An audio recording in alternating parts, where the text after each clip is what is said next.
Good afternoon, ladies and gentlemen. Welcome to the Rutherford County School Board meeting, May 25th, 2023.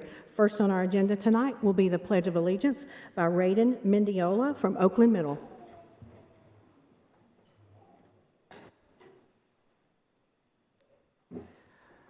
I pledge allegiance to the flag of the United States of America and to the republic for which it stands, one nation, under God, indivisible, with liberty and justice for all.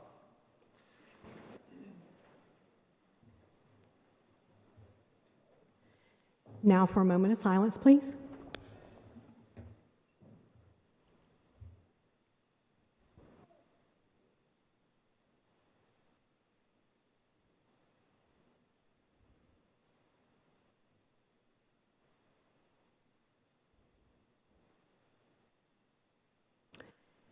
Thank you so much, ladies and gentlemen. We've got a full house tonight. We've got STEM parents here. We've got band parents here. So if y'all will just let us get some of the formalities that we've got to do out of the way, we'll get to the STEM and to the arts. So first on the agenda is the approval of the agenda. I'll entertain a motion. Thank you. Second. Thank you. All in favor say aye. Aye. Anyone wish to oppose?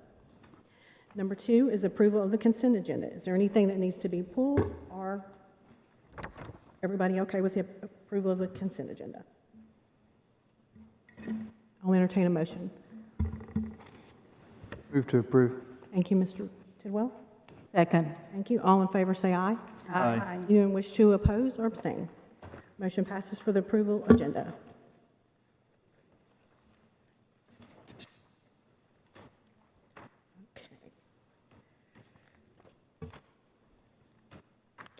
Number 6. All right, number 6, I'm going to have Patty Easter come up as well. And so we have some recognition that we are going to provide. So the school board in Rutherford County Schools would like to extend its deepest gratitude to our law enforcement partners for their assistance in maintaining safe environments in our schools and during graduation ceremonies this school year. And we have just a token of appreciation. I also, although we're not recognizing her, I also want to recognize Patty, Sean, because they did an amazing job to make sure that all the work behind the scenes to make sure our graduations were safe. So thank you. I just want to take this opportunity to extend my appreciation to the Sheriff's Office. I was employed there for 24 years, and during my tenure, I was fortunate to be a part of some invaluable training and experiences. With that being said, that training experience is what prepared me for this school safety position. In today's challenging times, it's important to understand the collaborative team effort it takes between the Sheriff's Office, the SRO Division, and the school district. This team effort demonstrates our priority towards the safety of our children, staff, and administrators. This effort was clearly displayed as your department stepped up with an impressive command structure overseeing multiple graduations this year during the tragic loss of Detective Jake Bew. We will continue to set the standard for other unified teams in this district. Thank you, Sheriff Fitzhugh and your staff. With great appreciation and pride, I would like to present this proclamation to the Sheriff's Office, and I'm going to read it. Before you do that, can I have everybody approve it real quick? I wanted to let you do that first. Yes. So you've heard a little bit of information. I have a recommended motion to approve a resolution thanking our law enforcement partners for keeping our schools and graduations safe. I'll entertain a motion. Move to approve. Thank you. Second. Thank you. All in favor say aye. Aye. Anyone wish to abstain or oppose? Motion passes. Okay. It says, whereas the Rutherford County Board of Education is committed to providing safe and secure learning environment for all students within the county, and whereas the Rutherford County Sheriff's Office has consistently demonstrated an unwavering dedication to the safety and well-being of our students, staff, and families. Whereas the Rutherford County Sheriff's Office has played a pivotal role in maintaining school safety, implementing proactive measures, fostering a positive relationship with the community, and properly responding to potential threats. And whereas the Rutherford County Sheriff's Office has gone above and beyond in ensuring the safety of our school graduations, coordinating efforts to maintain order, providing additional security personnel, and effectively managing potential risks. Whereas the Rutherford County Sheriff's Office has exhibited professionalism, competence, and compassion in their interactions with students, staff, and the community at large, thereby fostering trust and confidence in their ability to protect and serve. Now, therefore, it be resolved that we, the Rutherford County Board of Education, express our sincere gratitude and appreciation to the Rutherford County Sheriff's Office for outstanding commitment to school safety. Be it further resolved that the board acknowledges and commends the Rutherford County Sheriff's Office for its diligent efforts in maintaining a safe and secure environment for our schools, including graduations, allowing students to thrive academically, emotionally, and socially. The board extends its appreciation to the men and women of the Rutherford County Sheriff's Office for their professionalism, dedication, sacrifice in protecting and serving the Rutherford County community. Be it finally resolved that the board encourages ongoing collaboration, partnership between the Rutherford County Board of Education and the Rutherford County Sheriff's Office to further enhance school safety initiatives, cultivate positive relationships, and foster a secure learning environment for all. Adopted by the Rutherford County Board of Education this 25th day of May 2023.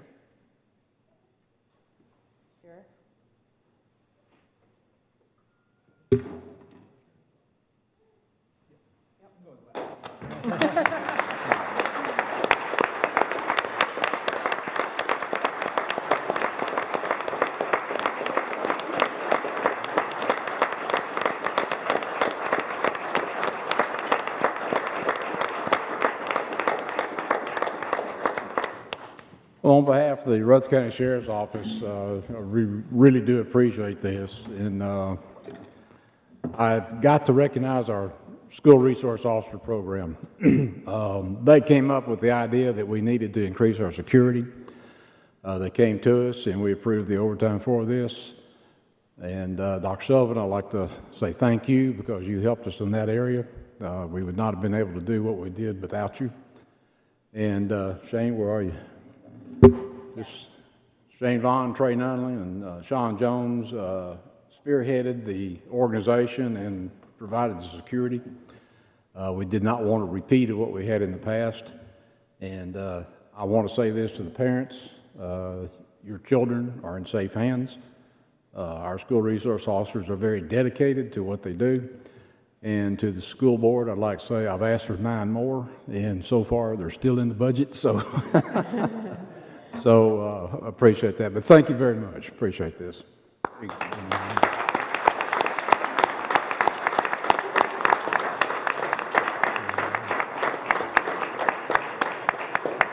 Shane, I do want to recognize Shane Vaughn for all the efforts and get back up here.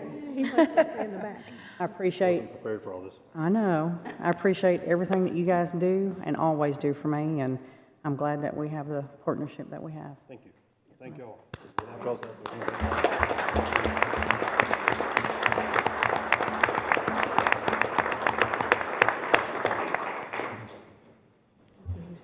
Yep. I think we'll go with Dr. Halford next. So thank you. So Dr. Halford is our fine arts specialist, and she is going to here to introduce and recognize one of our amazing educators in our district and also recognize one of our jazz bands as well. So Dr. Halford. Thank you, Dr. Sullivan, members of the board. First tonight, we want to recognize and congratulate Mr. Garrett Dew, Smyrna High School choir teacher, on his selection as one of the 2023 CMA Foundation Music Teachers of Excellence. The Music Teachers of Excellence program is designed to recognize the educators that are having the greatest impact on student achievement, using the power of music as an avenue for change.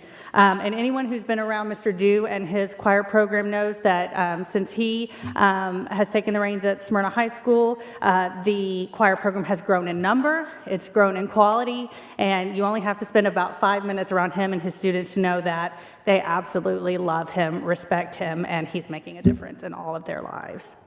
Mr. Dew is one of 30 teachers selected from across the nation for the honor this year. The award includes a $2,500 award to support the Smyrna High School choir program and a $2,500 personal stipend for Mr. Dew. He will be honored at the 7th Annual Music Teachers of Excellence ceremony in Nashville on September 19th. Please join me in congratulating Garrett Dew on this incredible honor.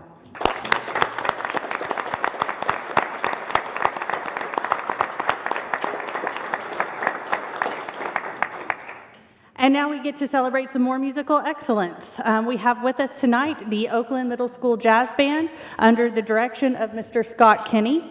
As many of you know, on May 6th, we enjoyed a Jazz Fest celebration here in Rutherford County, which has been a part of our community for over 25 years, but there was a lot of uncertainty this year when the original planners decided to cancel the event. We weren't sure what was going to happen, but a group of community members, spearheaded by some of our own board members, came together and put together a wonderful event that occurred at the Fountains at Gateway on May 6th. Oakland Middle Jazz Band was able to perform that day, as well as 12 other RCS school jazz bands that were able to perform because of the work of this incredible group of community members that we appreciate so much. And when it came time to decide which group to invite tonight to celebrate this honor, it just made total sense to ask Mr. Kinney's group to be here, because he was one of the original band directors who said, we can't let this go for our students in our community.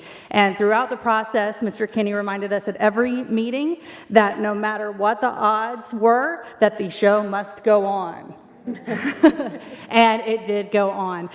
So this group has 3 short tunes to play for us this evening. After they are done, if you'll give us just a few minutes to get their equipment out of the room before we go on with the meeting. Thank you all so much, and enjoying the Oakland Middle School Dr. Jazz Halford, Band. can I ask that they stay until we get done with STEM, and then after we get done with our STEM, then we will do a 5-minute break. Does that sound good? Yes, Perfect. thank you. Thank you so much. What an honor. And I want to thank my band because they're out of school. And these 8th graders are here. I got 6th, 7th, and 8th graders in this group. These 8th graders owe me nothing because they're gone. So I'm so very grateful to them and their parents for being there, and for you all for having us. I love this group. They're fantastic.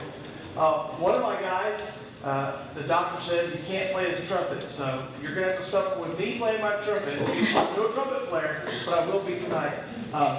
We're going to start with Green Onions. And a 1, 2, 3.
That was Green Onions by a Tennessean, Steve Cropper. I think he lives in Smyrna, Tennessee. Booker T and the MGs made that big hit in the 60s. The next one is called Blue Monk and the Thelonious Monk composition. This will feature some improvisational solos. To play an improvisational solo means that they have to, within a framework, create on the spot. And to get a middle schooler, to get a high school, to get a college kid, to get a professional to do that is really quite a feat, because they have to really let go and trust and go for it. And I've got some great solos in this group. This is Blue Monk.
this was a fusion rock thing that came out in the 70s.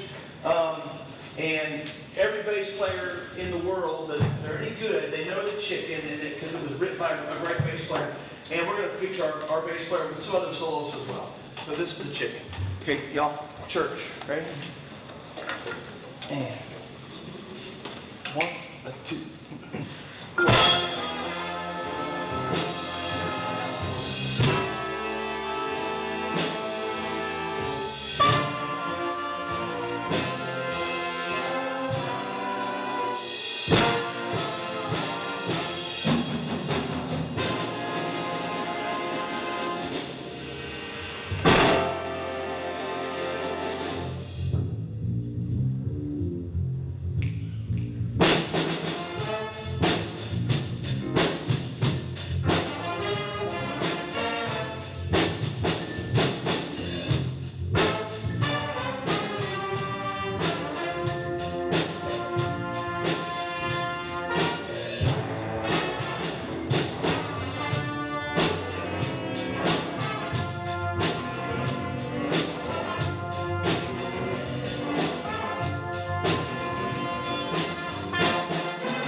Good Thank you, guys. evening.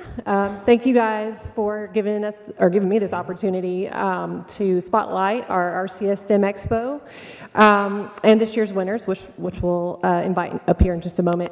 But just for people that don't know, the Rutherford County School STEM Expo provides a platform for students to present original research in 4 different categories: STEM research, engineering, technology, and agricultural STEM.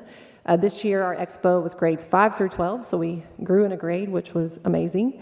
Before I introduce and talk a little bit about this year's expo, I do want to say, this was on Twitter today, so I don't know if you saw this, but last year's winner actually has a patent on his product now, and you can buy it on Amazon.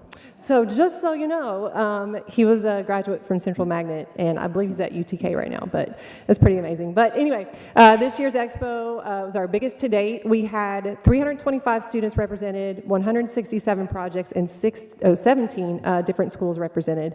And I want to thank board members because I saw you guys show up that night, and I really appreciate that support, as well as support from our community stakeholders, from central office staff. Like I couldn't have done it without Dawn, for sure.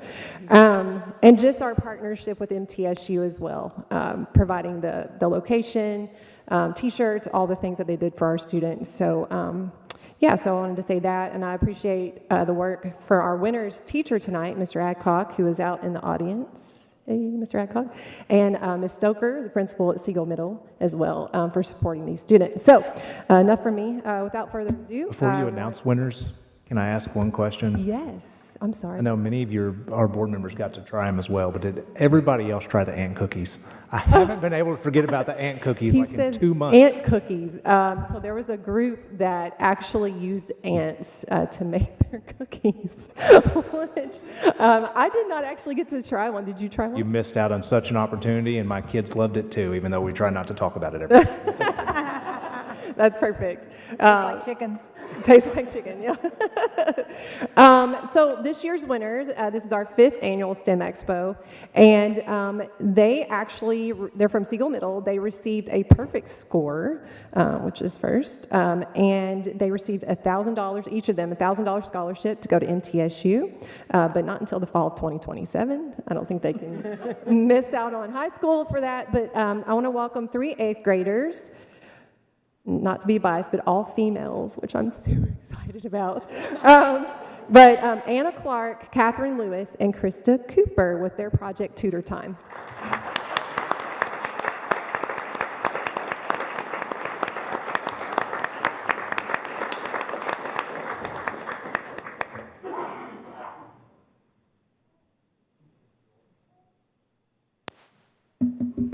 I want to start by saying thank you to everybody here that's sitting here and listening to us, and I also want to say thank you to my parents, and I bet that they also want to say thank you to their parents, and I also want to thank Ms. Stoker and Mr. Adcock for giving us a great opportunity to do this. Hi, I'm Kathleen Lewis. This is Anna Clark and Krista Cooper, and we were the creators of Tutor Time. Our goal for Tutor Time was to create a very safe and open way for learning for kids, a student-to-student-based learning, so we can give an opportunity for kids that aren't as very loud and wanting to learn. So we want to open up that and really show that kids can learn both in the classroom and out of the classroom, no matter who they're learning with, students or teachers. And we just realized standing here today how big of an impact that we can actually make with this project, and we just want to say thank you, and this is why we created Tutor Time. I would also like to say thank you for everyone giving us the opportunity to be able to come and do this, to show what we created and what we want to impact the world with and just create a better community. Yeah, I would like to thank Mr. Adcock and Ms. Stoker for allowing us to come and show our support for our school and our community. My mom's a teacher in Rutherford County, so I really do see a lot of different aspects of learning loss. And this is one way we wanted to create something for students all over the county to just have a better learning environment. We talked to lots of teachers at Expo, and they all loved it. They all thought it was very, very beneficial if it was in their schools, and they were impressed and hopeful that this would be more than just an assignment. Thank you for allowing us to share this with you today.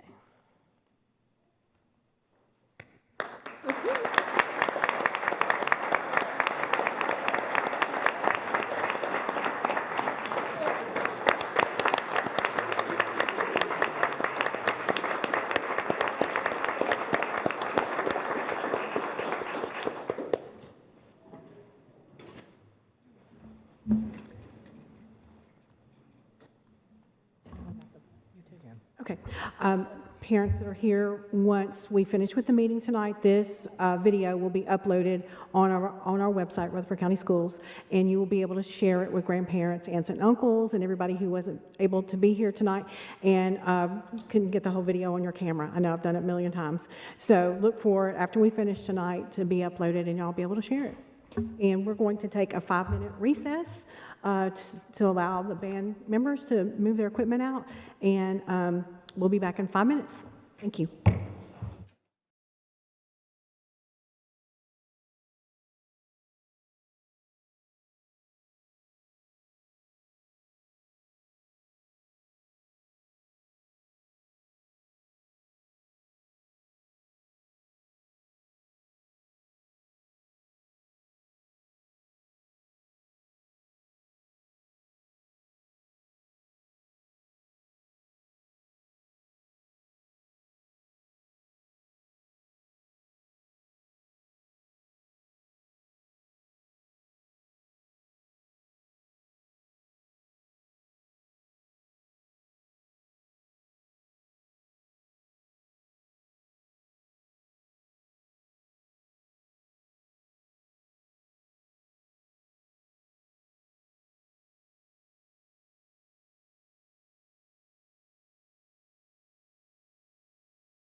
Welcome back, everybody. Thank you for the grace to allow us to get the band equipment and everything out of here.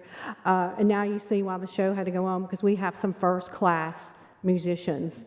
So up next is visitors. So first on our agenda is Patricia Hicks.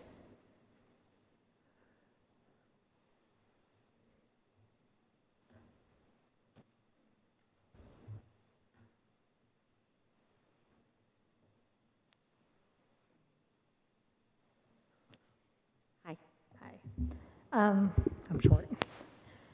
I'd like to take a moment and thank y'all for letting us speak about this concern that we are having with the Rockville High School and their CTE program. I'm going to start off by saying Rockville has a staffing problem, and our children are paying the price. Over the past 4 years, my son spent at least 3 semesters without a CTE teacher. This past year, he was supposed to learn plumbing. He learned how to play chess and earned a useless A. The school failed him. Our tax dollars were wasted. The funds from the CTE grant were wasted. Sadly, at Rockville, his story is not even remotely unique. I've defended this school. I've defended its admin. I've defended them up until 2 weeks ago. Our country's hemorrhaging teachers, and instead of staunching the bleed, we opened up another wound by not renewing multiple good CTE teachers. Now, let me give you a little bit of background on me. I've spent the past 8 years in the HR sphere. The past 3 years working directly with talent management. These are the people who are tasked with employee retention. I live in performance reviews and disciplinary actions. So after hearing about our teacher loss, I became curious and discovered the following. Please note, I gained this information through yearbooks. It's not the perfect source, but it's not a bad one either. Since 2019, Rockville's turnover year over year was 34, 28, and 37%, averaging 33. Same time period, Stewart's Creek turned over 17, 18, 27%, averaging 20. Our best year was higher than their worst. Year 1 to year 4, Rockville retained only 35% of their original staff. Same time period, the Creek retained 59%. Rockville had 77 one-and-dones. 36 were out in 2. I only have 4 yearbooks for the Creek, so at the most, they had 53 faculty out in a year and 23 in 2. So even accounting for the fact that I don't have previous years, they are blowing us out of the water. Houston, we have a problem. I think we can agree staffing is an issue. From what I've heard, some of the positions have been filled, and that is great. I just hope they stay. Statistically speaking, they only have a 35% chance of seeing their freshmen graduate. The teachers just let go, saw their freshmen graduate, and were looking forward to doing it for many more years. Tonight, I am just asking for oversight. I am asking for the board to review those that were let go. Get with HR, Mr. Luker, Dr. Sullivan, and the affected employees. Get to the root cause. Look at their performance data. Look at the community impact. Ask, is there no room for recovery for them at Rockville? That's fine. Thank you. Thank you so much. Thank you so much. Next up is Miss Amy Acuna.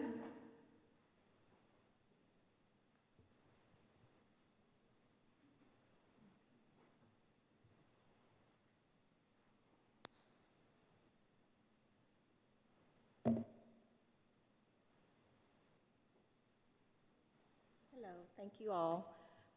So I didn't write a speech. I'm going to just speak from my heart. My child is here. We've lost some really good teachers, and I know that it's hard to come by. A really good teacher motivates these children and makes them want to go to school and love learning. And I understand that we have a loss in, we don't have as many substitutes or teachers filling those roles. I just have a very large concern about the fact that when my child comes home and tells me, Mom, we've had a sub for months, and then he said, then they switched me into another classroom, and I feel behind because I've been having a sub who's, he feels off track because these issues aren't being addressed. And then when he does find a teacher that he feels like he's learning from and growing from, they end up leaving. And that's a concern for me as a parent, and not just me, but you can look on social media. There's the parent pages, and there's so many comments. There's so many people that don't show up here to speak, and I'm not one to speak in front of people, so I apologize in advance. But I just have a concern, and I just want some eyes opened, and just for it to be looked at. And I will be the first one to say, I also have a child that is going into 5th grade, and we have been a Rockville family since that one over there, the 17-year-old, was in kindergarten. And I love Rockville. I love the school. I love the community. But I just feel like there's a lot of issues that are starting to occur that haven't been there. And I don't know if it's just that they weren't seen in the first few years at the high school, but I would just like for you guys to please look into it from a parent perspective, just to look at the numbers and to listen to the parents and listen to the children. These kids, you can send out a survey. I mean, these kids will tell you. But anyway, I'm done. I'm not going to waste any more time. I just want to say thank you very much for hearing us. Thank you. Thank you for your comments. Next up is Mr. Richard Black.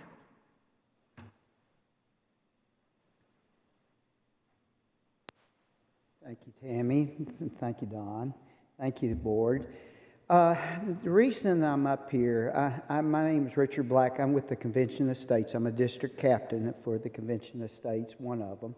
And what we are concerned about is the third grade retention. And we were really happy to see that Rutherford County had 70.5% of the kids are going to get to go to 4th grade. But I asked about the 43.5 of the English literacy, the test, the ELC, whatever they call it, ELC. But, and there was only 43.5 kids. And the other 27% were other kids that had English barriers or they had other problems. The problem that I saw in that, it's just be truthful about the numbers. Williamson County went through the same thing. So I just don't want I want to make sure that they understand that that 70.5% of the kids that are going up to the 4th grades, 27% of them are not. So the other thing I was going to ask you, please remember that not just reading is important. Writing, reading, arithmetic, math, and science, and civics. I think that is very important to kids, especially as they're growing up, and getting into, as they get older, to introduce them to that type of environment for these kids, to let them understand why we're part of this country, why we're part of this great and glorious county that we have right here. My 3 kids grew up in this county, and they all got great jobs because they had a great itinerary at Laverne and also at Blackman High School. So I just want to say thank you for listening to me, and you all are doing a wonderful job, board, a wonderful job, and thank you, Tammy. Okay, bye-bye. And we'll have an update later tonight on our 3rd grade retention. Next up is Miss Mary Brudner. Did I get it right? Last name. Okay. Thank you for the opportunity to speak. I would like to briefly address the required reading texts in our schools. I know this is a topic that's often spoken about, and my position today isn't one of trying to ban any particular books, but simply for us to maybe consider the idea that if a book is required reading in our schools, we have the option of choosing books that are wholesome and uplifting. The idea of having required reading implies that the books chosen are the books that we want every single child in Rutherford County to be exposed to. So what are we requiring every single child to read? Lord of the Flies was the first required reading book for my daughter's freshman English class. This is not a book I would even read myself as an adult, and we certainly didn't want our lovely, sweet daughter exposed to the violence depicted in it, and ended up in a weeks-long back and forth with our assistant principal to forego the unit. Another required reading was Romeo and Juliet. I do love Shakespeare, but do we have to choose the one where teenage intimate relationships, suicide, and alienation from parents are the values that are idealized? Other required reading books that I've seen in middle school, like The Outsiders, feature youth gang violence and profanity. I'm sure there are many more examples. The argument I've often heard for these types of books is that they're thought-provoking and they promote discussion. Are child-on-child violence, social upheaval, disrespect for adults, and base human nature really the thoughts and discussions that we would most like our children to have? Could we instead assign books that are uplifting? Could we require books that teach and model the morals that we want them to have versus the ones that we don't? There's enough darkness, profanity, and violence in the world already. I so wish we could strive for something higher in the literature we impose on our children. There are so many books in the world that are good and beautiful and have excellent literary value, books that teach valuable lessons that could promote just as much discussion and learning, but on a higher moral level. Why can't they read biographies of good and worthy people in our history, or stories of heroism and standing up for good and right, and then strive to emulate those qualities in addition to learning about literature and language? I know many parents feel this way, but we feel powerless to affect change. I personally felt so strongly about this issue that it was a factor in our family's decision to homeschool our children starting in just January of this year with a middle schooler and a high schooler. Now, we can choose those good and beautiful books for ourselves, but my heart hurts for parents who don't have that ability. If we are requiring certain books to be read by every single child in the county, shouldn't we be choosing the very best books we can find? Are these books really the best we can do? And I just want to end by reading a quote that I have hanging literally on my wall at my home. And it says, "You are the books you read, the movies you watch, the music you listen to, the people you spend time with, and the conversations you engage in. Choose wisely what you feed your mind." I hope and pray that we may choose wisely for your children. Thank you so much for your time. Thank you so much. Dr. Sullivan, number 9. All right, thank you to our speakers. So number 9, we have Human Resources, tab 2. So approval of job description for elementary STEM teacher. Smyrna Elementary is utilizing supplemental Title I funding to add a STEM teacher for the 23-24 school year. This job description has been created for our secondary schools, but we need a job description for our elementary schools. Recommended approval, motion to approve the job description for an elementary STEM teacher for the 23-24 school year. Any comments or questions?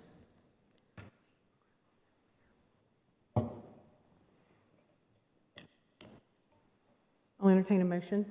Move to approve. Thank you. All in favor say aye. Aye. Anyone wish to abstain or oppose? Motion passes for the new job description for elementary STEM teacher. All right, the second one is approval of the job description for school library information specialist. The purpose of this position is to provide curriculum and instruction leadership for all K-12 certified school library media specialists. Recommended approval, motion to approve job description for school library information specialist is presented for the 23-24 school year. Any comments?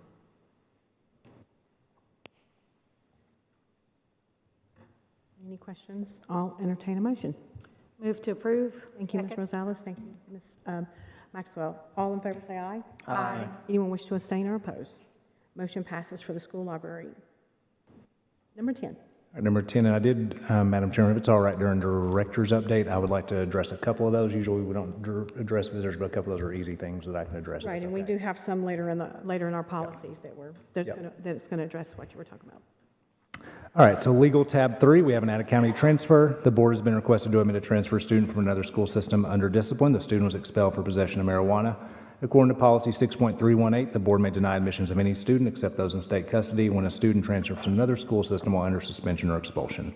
Director of Schools' recommendation is to admit and place an alternative school. Recommended approval, motion to admit or deny the admission for this out-of-county transfer student as presented. Any questions? I'll entertain a motion. Recommend to admit and place in alternative school. Is there a second? Second. Thank you. All in favor say aye. Aye. Anyone wish to oppose or abstain? Oppose. I'll oppose as well. Ms. Rosales and Ms. Darby oppose. Motion passes. Policy adoption. All right, now we have our policy adoption, so these will be the second reading of 2 readings. Madam Chairman, how would you like for me to read all of these? What's the board's request? Do you just want to read the policy number? Is everybody okay? Well, we have already been over this. Yes, everybody okay? Good, you know, Yep. one saying covers it all. Yeah, I agree. Policy number? Yep, I can do policy number. Way through M. Talk about. I can just do the policy numbers real quick if that works, and we can talk about it. Okay.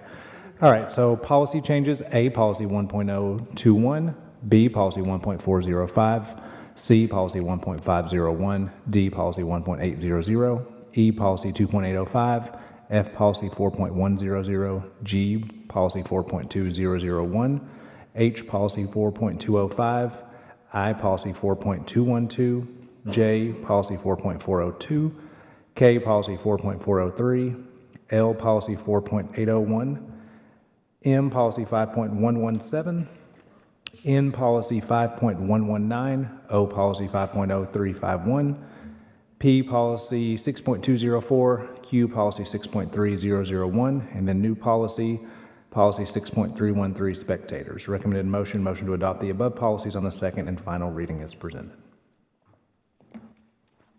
Is there a motion? Motion to approve? Thank you, Mr. Gonzalez. Thank you. Well, that was quick. Okay, so all in favor say aye. Aye. Anyone wish to abstain or oppose? Motion passes. Would you like to talk about that? Yeah. So I can hit on a couple of these. So let's hit on L, policy 4.801, controversial materials. So Dr. Chastain, I may call on you as well for summer reading. I know something that we have talked about, that has been a tried and true for decades upon required summer reading. Is our district stance still that we are not doing a required summer reading list? And so schools can still go with that. What we have asked for summer reading is that if it is a summer reading material, it has to be something that is part of a state adopted curriculum. And so that is a little bit of kind of the background, and I may have butchered that, but. Because of these very reasons, and that there's choice involved, so there will not be one text that's a required reading for everybody, at least district-wide, at any grade level. And we're working with our schools to kind of solidify some of that as well. So I guess that was on the board. We can request an alternative, so. Yep, and then that also clarifies, so controversial or materials, so this title of the policy is request for alternate equal assignment of materials, and it allows a parent to have a little bit easier way to just request a form to have an alternate assignment. That policy's always been there, but this kind of help changes the title to make it a little bit easier for parents to request. I have a question, and maybe this is a policy thing. Is there any, like any, I don't want to say appetite, but is there any willingness to have a suggestion box of books that parents could suggest? I think we're always open for that. We always are open to having titles suggested, just like you would at a public library. Okay. Is that, how will the parent be able to? I think just communicating with the school and with their school library, and that makes it open to any students. So there's not like a form they have to fill out or anything like that? Okay, all right, thank you. Number 11? All right, number 11, school safety. So Gary Templeton of the Rutherford County Sheriff's Department requests to use Riverdale High School for training on May 30th and 31st, 2023. Recommended motion to approve Rutherford County Sheriff's Department use of Riverdale High School for training. Any comments or questions?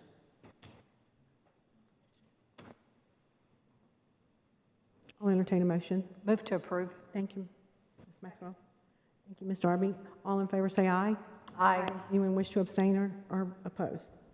Motion passes for Rutherford County Sheriff's Department to use Riverdale High School. Number 12. All right, number 12, insurance update. Dr. Anthony? Yes, they had their meeting today, and the county decided to stay with Cigna for 2024 and the Cigna Medicare Advantage plan. They canceled the meeting for next month. They'll pick back up in July. Director Anthony. Madam Chairman, ma'am. Yes, ma'am, please. Are we still going to survey our post-65 retirees and see where they want to be in the next year? July. Thank you. Ms. Couples and I actually discussed this yesterday, we have it on our calendar to review. Right. And to see if that's what we want to continue with. Thank you. Appreciate that. Director Director's update. Yeah, director's update. So Rob, if you want to start connecting while I go over a couple of things, because we had several people come and talk about Rockville, so I appreciate you kind of mentioning your concerns. So I just want to give you an update on what I've been able to find out since these concerns have been brought forth. So excuse me while I just kind of read some stats. We don't want any classrooms not covered. That is ultimately our goal. Is we want every single classroom with a teacher. In some of our specialized CTE classrooms, we do have issues as far as covering classrooms because you are asking somebody from industry to take a tens of thousands of dollar pay cut to come into the classroom. And so just a little bit about where we are with the Rockville CTE to help just hopefully remove some fear so you can have some ideas of where we're moving. We have 21 CTE teachers. This past year, we taught 141 sections. Our CTE programs, we have 14 at Rockville. We have machining technology, horticulture science, veterinary and animal science, mechanical engineering and plumbing, which is one that we've struggled with, digital arts and design, office management, teaching as a profession, leadership and government, emergency services, therapeutic services, culinary arts, coding, networking systems, criminal justice, correction services, and marketing. And next year, we're adding an additional one of fire science. We did have 2 positions that were open longer than we would ever want. We don't ever want any openings, but we've had 2 that have been open. One, we had our mechanical, electrical, and plumbing, which you hear us refer to as MEP, resigned in August of 2022, and we've still been waiting to fill that position. We have somebody, I believe, I've got Brian Lewis, he's one of our CT specialists, or our CT specialist, I guess, is the best way to say it, out here. We have somebody that we are hiring, but we're in the process of hiring that. But that is a position that went unfilled. It's a very specialized person. You're asking somebody with a contractor's license to take a huge pay cut to come and teach. And so we have some barriers. We did have 2 applicants we tried to hire, but then they didn't have the correct contractor's license to be able to do those things. We also had and this goes back to last year, we had a machining teacher who unfortunately passed away, and it did take us about 5 months to be able to fill that. So those are some that have stayed open longer than we would want. They have 6 that are currently open. 2 of those have already been filled.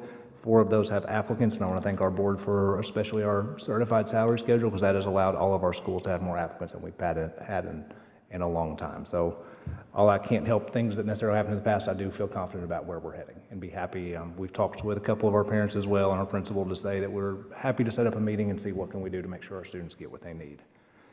Elementary concerns, so there's a couple things I wanted to hit on that. And Dr. Chastain, it'd probably be an appropriate point if you want to give an update on 3rd grade as well here in just a minute. But when you were talking about elementary school TCAP, our English Language Arts Assessment, I know that we've all probably been flooded with communications. I want to thank Kelly and really want to thank Elizabeth Davis. She is our learning loss supervisor, which is a horrible name. Those are some hard conversations, as you can imagine. And so I just was with her before this started, and she was like, I've had 40 conversations today having to have with a parent about where they are. And there's a couple things to point on that. One, when you hear a kid is not proficient on 3rd grade ELA, that does not mean they cannot read. If you look at the reading assessment, especially for TCAP, educators have never seen the TCAP test. I can't imagine we will ever see the TCAP test. That's not something we're allowed to see as educators. And so when you hear about prepping and making sure kids are ready, we do the best we can with what we have, but we don't see that assessment. We do get released item samples, and those item samples are not just a couple simple grammar questions. They are reading multiple passages, answering complex questions as part of that. The other part that is difficult, and without getting too technical, is what is considered proficient changes every year based on cut scores. Last year, for example, 3rd grade, if you got 33 questions right, you would have been considered proficient. This year it's 34. It changes based on where kids fall. So that system is not set up to ever have all kids proficient because they have to draw a line between the 4 performance levels. So this goal of everybody getting to 100, that's not going to occur with our current accountability system. They have to draw the line between the 4 performance levels. As kids move up, those performance levels are going to move up. So I just wanted to when you hear all of that in the news, it is not our kids can't read. We are definitely improving where we are. We do have a diverse student body. As you notice TCAP scores and you look at where we perform district-wide, you're going to see a very large correlation between the wealthiest districts and the less diverse districts, and the larger districts and the more diverse districts. You can look at statistics, you can look at research, that's just kind of the situation where they are. But I'm very confident about where we are. Again, our instruction team is great. Our parents have been great understanding. I did, and our board knows this because I sent it to them earlier, I did take offense to In a newsletter from the State Department of Education today, it was said that a parent can appeal a local LEA's retention decision. It's a state law. It's not a local decision for us to retain a kid. So that decision was taken away from local LEAs. So, Dr. Chastain, I'll give you an update on kind of where we are, because this has been the world that you have lived for a while. Sorry, Rob, you had to stand up and just for all of this. Sorry. I was trying to put some dates together, and I realized it's only been less than a week since the scores dropped, and it feels like we've been in a little bit of a time warp. But to start with, the good news is our schools have been amazing. Our principals are amazing. Our teachers and students performed very well this year, as has already been discussed. One clarification about the proficiency levels plus the exemptions.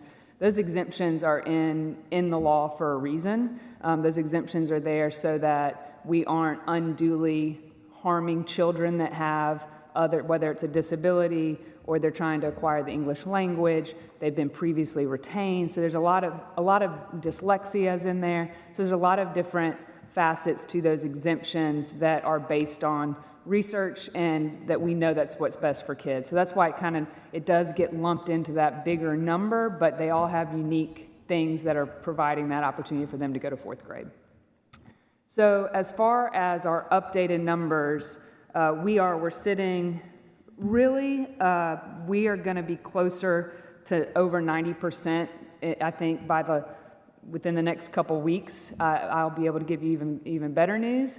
By the time we have our proficiency levels, we've done some retakes, we have our exemptions, we have our appeals that we'll talk about in a second, but that all together will give us a really high percentage of students that are moving to fourth grade based on the way the current law stands. The things that have caused a little bit of confusion, so if you will allow me to go through a recap from Friday afternoon at about 3:30. So Friday afternoon, May 19th, the scores dropped from the state, and they delivered exactly what they promised. So they gave us the scores, and they gave us the cut scores to determine proficiency level, which was extremely helpful because we were prepared. Our schools were ready, our district was ready, we had our plan in place, we knew exactly what was going to transpire from that moment till today. So we were able to get all of that data out to the schools by 5 o'clock that evening. They knew what the demographic information was, they knew what the exemption status was, they had all of that information at their fingertips Friday afternoon at 5 o'clock. Over the weekend, we had a lot of principals that worked over the weekend. I would say all principals worked over the weekend. We were also doing the same thing. Monday morning, principals had already contacted parents, and parents were at the school buildings to handle appeals, as we had already discussed. The appeal link for the state had been live for weeks, and it was live on Monday morning. So one thing I want to talk about appeals. So appeals, that's a great, just quick point to bring up without getting too technical. TCAP is looking at standards, and then the appeal process, a student has to score above the 50th percentile on Ames Web, 40th percentile on Ames Web, which is our universal screener, which is looking at vocabulary, comprehension, and fluency. Truly, can a kid read? That is a nationally normed test, and so if a kid is scoring above the 40th percentile, they're scoring above the 40th percentile nationally, not compared to cut scores just in Tennessee. Yes. Sorry. So that is the criteria that was set forth by the state. So parents were coming into the buildings we had translators on standby, we had our teachers. They were actually conducting appeals at the school because this year they have to be done by the parents. So parents were coming into the building, we were going through that process, and then at about 9:30 in the morning, the appeal link was turned off. And the state released a message that said it will open on May 30th. I'm not going to begin to guess why, but I will say that for us, that really hampered our ability to effectively communicate with parents in the manner that we felt was most appropriate. Parents were anxious, kids were anxious. What Elizabeth may not have even told Dr. Sullivan is she was getting calls from third grade children today. And that is just, those are heartbreaking conversations. So on Monday morning, we had the appeal lane open and shut. And then we were also able, per the state's guidance, to do retakes. So they offered an online 22-question retake for students that had not scored in the approaching or had not scored in the proficiency category, so either met or exceeds. We had all things in place. We had met with all of our principals for weeks. I mean, this goes back till from September of this year. We had the password set. We had the app sent out, SchoolNet, which is the testing platform. Students were sitting there ready to take the test, and the testing platform did not perform. They weren't able to use their passwords. The state said halt. So in a lot of the larger districts, there was no answer from TDOE or Pearson, who is the one that handled the SchoolNet app.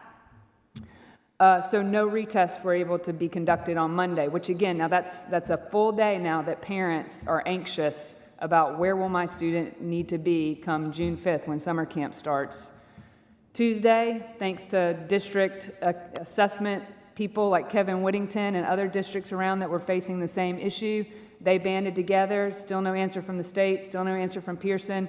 They realized from another district that if they pushed out the older version of the test app, that they were able to log in successfully. So that's what we did. We pushed out the old version of SchoolNet. Students were able to successfully log in. By the end of Tuesday, we were able to have scores generated. So we were Tuesday, Wednesday, retests were conducted. We've input those scores into our data, and that's where we get to, we're creeping into that 90% of our students. Still no ability to make appeals. So on Wednesday, that was our last day with students. Tomorrow or today was a teacher work day. Tomorrow is just a 2-hour day. So in terms of parent communication, schools have been calling. They've sent out a number of letters, whether it's to take a retake or whether they've already been promoted based on proficiency or exemption, or whether they're currently below. So you can imagine how difficult this is to explain, because it is a very complicated which path is for me. Tomorrow, just so you all are aware, tomorrow all students should get another letter stating their final performance level. All the schools have that. There will be no changes between now and tomorrow. They will also get a copy of their most recent universal screener. So every parent should have those 2 things plus their report card. The letter should have exactly what they need to do. The problem again, though, is they can't appeal until May 30th. So if you go to the appeal link, it looks like the form is broken. And so there's parents out there trying to create a form because that's the option that's live. So it's a very, very frustrating thing for parents. And so now we kind of have to wait. We'll get updates weekly with whether those appeals work and whether they are accepted.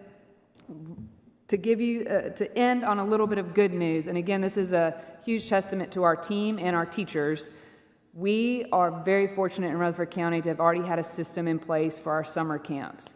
So we have planned this entire year to have enough seats for every single 3rd grader. We will not need that, judging by our numbers, but we have the teachers there to do that. And of the kids that we're truly concerned with right now that are in that below category or they can't appeal, that have to go to summer camp and have to have tutoring next year, we are looking at around 147 of the 274 are already enrolled in our summer camp.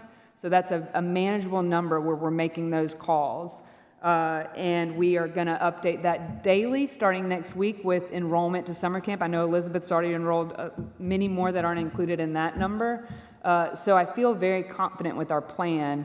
The calls that you're probably going to start receiving, though, are about people that have moved in since TCAP was administered and we don't have scores, people that are transferring in from private schools or home schools without scores, people that have parenting plans that take them out of state where they can't complete summer camp, catastrophic events, and we're not sure how to appeal those because they have to be in the approaching category to have a catastrophic event. Well, that's not how it always works.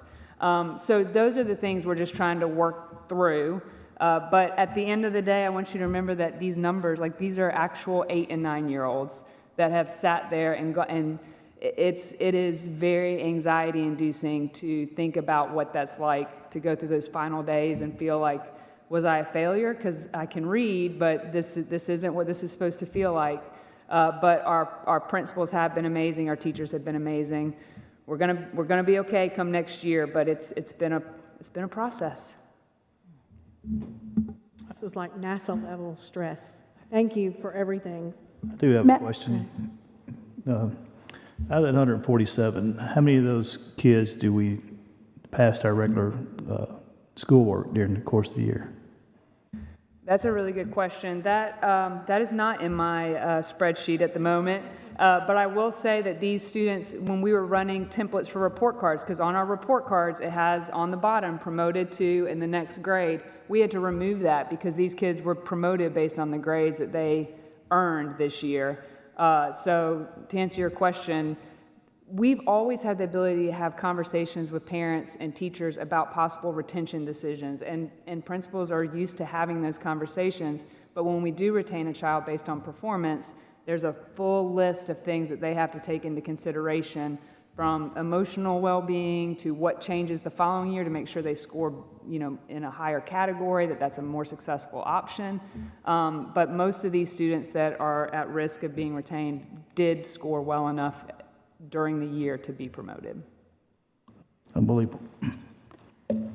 I just want to send a special shout out and praise to the leadership in our school, in our district, for being proactive and for being prepared. The undertaking and the amount of work that they did from that Friday when the scores dropped till Wednesday wouldn't have happened if they were not prepared for it. And the fact that the team was prepared for it and they were ready is to be commended, is to be congratulated and praised. And not only that, but throughout the year, if you look back, the amount of communication they were sending to parents, the videos that was made to let everyone know, so that we will be in a better position than other districts, because it was a lot of work. And I also have to say shout out to Senator Reeves, because when he found out about the incident with the link missing, he was the first one to get me with the call with the state. Also with our rep, Stevens, they were also scrambling to help us to escalate the issues as they were coming to me. And so did Representative Sparks and even Tim Rudd. So I really appreciate the delegation, Tennessee General Assembly delegation, for taking this seriously and picking up the phone when I call and trying to get the answers that we needed and the solutions. So I want to say thank you and good job. Yeah, great work on that. On the appeals process that's going to happen on the 30th, how quickly? What kind of timeline? Any idea? We aren't sure. We will get updates as quickly as they come in with a full kind of accounting each week. I would expect, based on the way it's set up, it's just an electronic form. I would expect it to be pretty quick. I would expect it to be immediate, actually. Yeah, because that's what I'm thinking, because wouldn't it have to be if kids are going to need to go to summer school, potentially? June 5th is when our summer camp begins, so we are hoping, and we reached out today to see, we haven't gotten an answer yet, but about will we have these results by June 5th? But that is what we are hoping for. And we know the criteria, so I mean, we know that they're eligible, but it is, again, and if you're a parent and you're waiting for that final confirmation, that is just additional stress that is not necessary. Dr. Chastain will be much more professional than I was. I have not gotten one email from the Department of Education about third grade yet, so I have zero confidence that we will get it by then. And just when I spoke to the state, I did not get a commitment of what the time around is going to be for that appeals. So they may submit that appeal, but there's no guaranteed that it's going to be sent within that 48 hours. So that is going to be another frustration that we're going to hear from parents as this appeals process begin on May 30th. You had mentioned 10% as well, likely being the number. What does that compare to previous years? For retention? For retention. Is it like I was 1% over instruction, so I can say 1% at the most. And again, those decisions are based on what research tells us is best for students. One of the unfortunate, and I'm going to assume best intentions with the creation of the law, not that that's what we're relitigating here, but one of the unfortunate side effects or unintended consequences that down the road, we know that retaining students inappropriately leads to a higher risk of dropouts. So, I mean, it's just these effects long-term. The good parts about the law that I think if it's about literacy and helping students read, we will come to that table all day. And the summer camps and the tutoring, those are great things. And I think that's why we've taken advantage of it the last few years. It's just a matter of doing more of those things that truly help the students and families without the punitive pieces. And it was 660 letters that were recommending to appeal, correct? Yeah, 660. Another thing that I just thought was interesting is the cut scores. So it's going to always be a slow rise, because even as you perform better, the bar is going to be raised higher. So it's almost like I don't know. Set you up to fail. Makes you wonder how we do anything, because we never know what we're chasing. It's very unfair. One thing I think is very unique. I'm sorry, I didn't mean to. And I will say, the State Department, and being part of those conversations previously, I mean, they will say that there is a chance everybody can be exceeding, that it is based on standards, but in reality, that's not how the process is laid out. So it's a mixed bag. I forgot, Kelly works for the State Department. It's good. We will not hold that against her. It's good to Like have to that say perspective, though. It's good to have that perspective. Good thing she's working with our district now. So, I have one more question, or one more thing to say about it, which I just find totally unbelievable, is that our teachers are expected to prepare for TCAP, but we don't ever get to see a TCAP. I mean, that just blew my mind. If y'all can make that, any movement on that, that would make every teacher in this entire state very, very happy. I do have in an email ready to send to you the practice TCAP for third grade ELA, if you want to look at what we're talking about. I was going to print them, but it was like 50-something pages. So just so you can see when we talk about this is a test to test standards so that our teachers know what interventions and changes to make for the following year, where were the gaps. But the results we get are only based, they'll have a standard number and how they did. You never see an item from that test. And I'll just quickly add, it's not that we not only see it, if we do, we lose our license. So it is punitive and... it's like seeing the Ark of the Covenant. So if I can add real quickly, shout out to Representative Sapicki from Maury County. He was instrumental on the third grade literacy law. They next year are going to start with mathematics, Mr. Black. So we have a seat at the table, and so we're going to be able to shape that the way it needs to be shaped. So, Dr. Sullivan. Well, I hope that they learn the learnings from how this one was passed and what to take into consideration, and not use a singular test like the TCAP, because we had to go back and amend the law and include a universal screening test. Ideally, I would think that the appeals process should be left up to the local level and let that run through the local and not necessarily go through the state. So if they're thinking about doing the mathematics, I'm hoping that they will look into making the change of that process a little bit, so it'll be faster and smoother. Ready? All right, so next, sorry, Rob. It's been a large issue in Tennessee the last week. So Rob Schwartz is here with RSP. So we started working with RSP probably 9 or 10 months ago. So looking at a couple different things. One, we started looking at just enrollment analysis. I believe that was in December. Then we started looking at capacity. There's a couple things when we look at capacity. So we wanted a fresh set of eyes on our buildings. And so this was truly a fresh set of eyes. We have not yet had a meeting between our team and Rob's team to truly examine that. This is step one in what's going to be a 6-month-long process.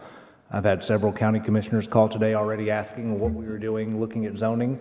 I said it's our job to make sure that we are looking at zoning in a way that we are utilizing the capabilities that we have as a district when we look to add different things. And so just remember, today is step one. We have a long way to go.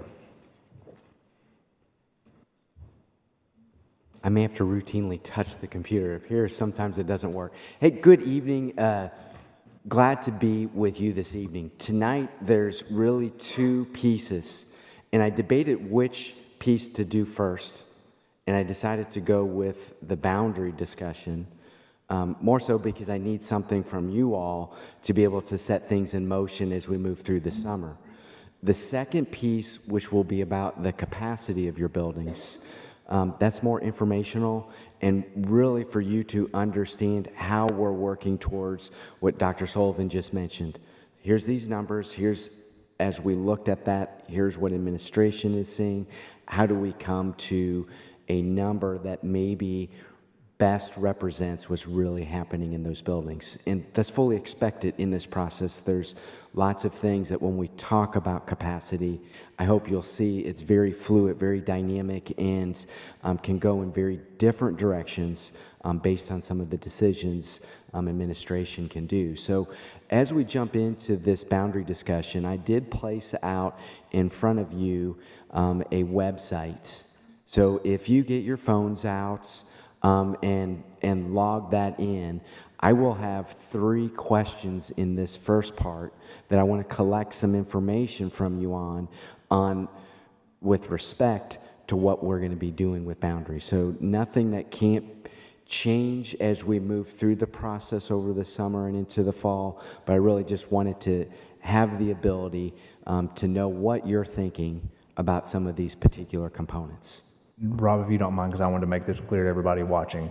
So this is under Director's Update for a reason. It's under Director's Update so that the board is not actually voting on any type of action item. This is part of an activity that we can help just kind of have an idea of what do we as a board feel like is a priority. Perfect. We're not voting for anything today. No, this is not a vote. It's just truly like, where do you, after he goes over some of this, where do you feel like this should be a priority? So then we're going to come back. We're going to come back lots of So times. Right, but he asked that he needs direction, correct, for where we're going with the boundary and the capacity. So is that something that we're having to give him direction for? So does that mean we're going to have to vote for where we're going to give him direction?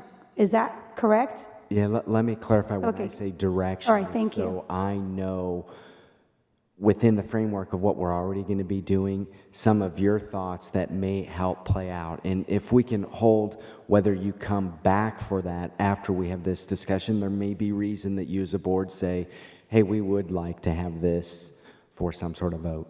But I'm not going to put you in a position, for instance, hey, we're going to move boundaries for X building. That's not at all what this discussion is about. It's more, how do we get toward what that is? And if we have to make a formal board vote, we can do that at a later time. I guess when the use of direction, that signifies to me that a decision has to be made as the will of the board. So that's where the clarification that I needed. So that's all. Great. It's more input. Let me jump in. So really in the goal of this presentation is I want to outline the process that's in the framework of what the board has voted on to this point already. I want to talk a little bit about this ACE concept, because when we get into boundaries, there's a lot of things that maybe are unsaid that need to be understood are a part of the process. We'll talk about what we're perceiving the guiding principles to be. And then I know you received a homework packet on boundary criteria. And so I'll briefly go over that, just kind of like a classroom. Hey, you guys got this flipped classroom perspective. You got this information about criteria. Here's what we as RSP are saying that criteria is. And then we'll move from that. That'll get us into next steps. That will help us with the boundaries. I was able to get there by going to Google. All right, good. If you use Google or DuckDuckGo or any of the Safaris, you should be able to get into. I turned my Wi-Fi off and I got on. All right, perfect. All right, and if we have issues when we get to that point, we'll just raise hands, because it's not, I really like to use technology when we can. When we can. So just a little bit for people that are tuning in with RSP. It's been a while since I've been in front of you all, and we've been doing a lot of work to get us to some of the points of using data to be able to make some of the decisions that you, the board, will have to make. We exclusively work with school districts all through the Midwest. We're doing quite a bit of work here in the Nashville area, which is why we're here, right? Rutherford County, this is almost the center of everything. Again, we just work with school districts. You'll hear a little bit more when I get into the capacity, because there's a lot of really cool things that we unpacked there. I do want to just start with you guys reflecting with the end in mind. All right, I like to do this since this is kind of a work session environment. Where do you envision this boundary process being? So fast forward to the end, you have a plan in front of you, and what do you think the local newspaper is going to say about this process? What are your emotions? What do you think the emotions of the community might be? And then describe maybe some of your goals that might fit into how we might create attendance areas. So I'll give you a couple minutes, and then we'll just kind of do a round robin of just a report out. Could be pretty deep because maybe you've thought about this. Might just be at a high level.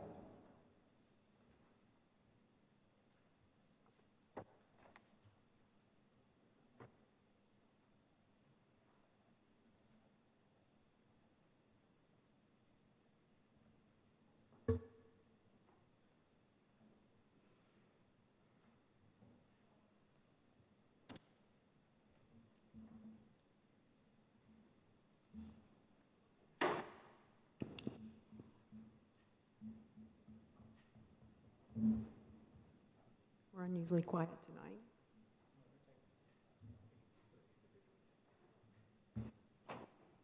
Oh, okay.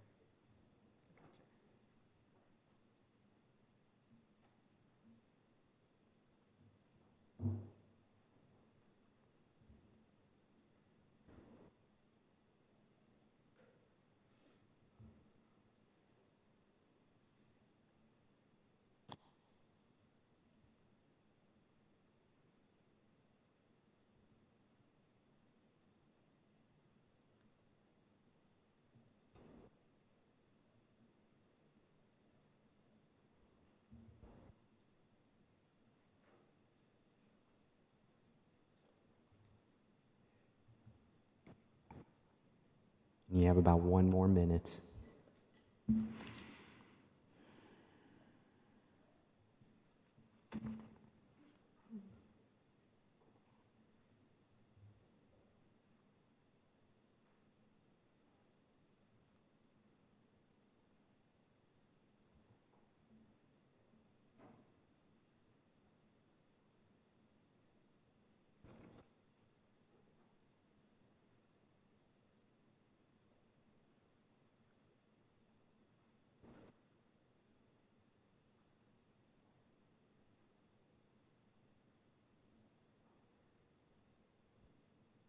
All right, finish your thoughts.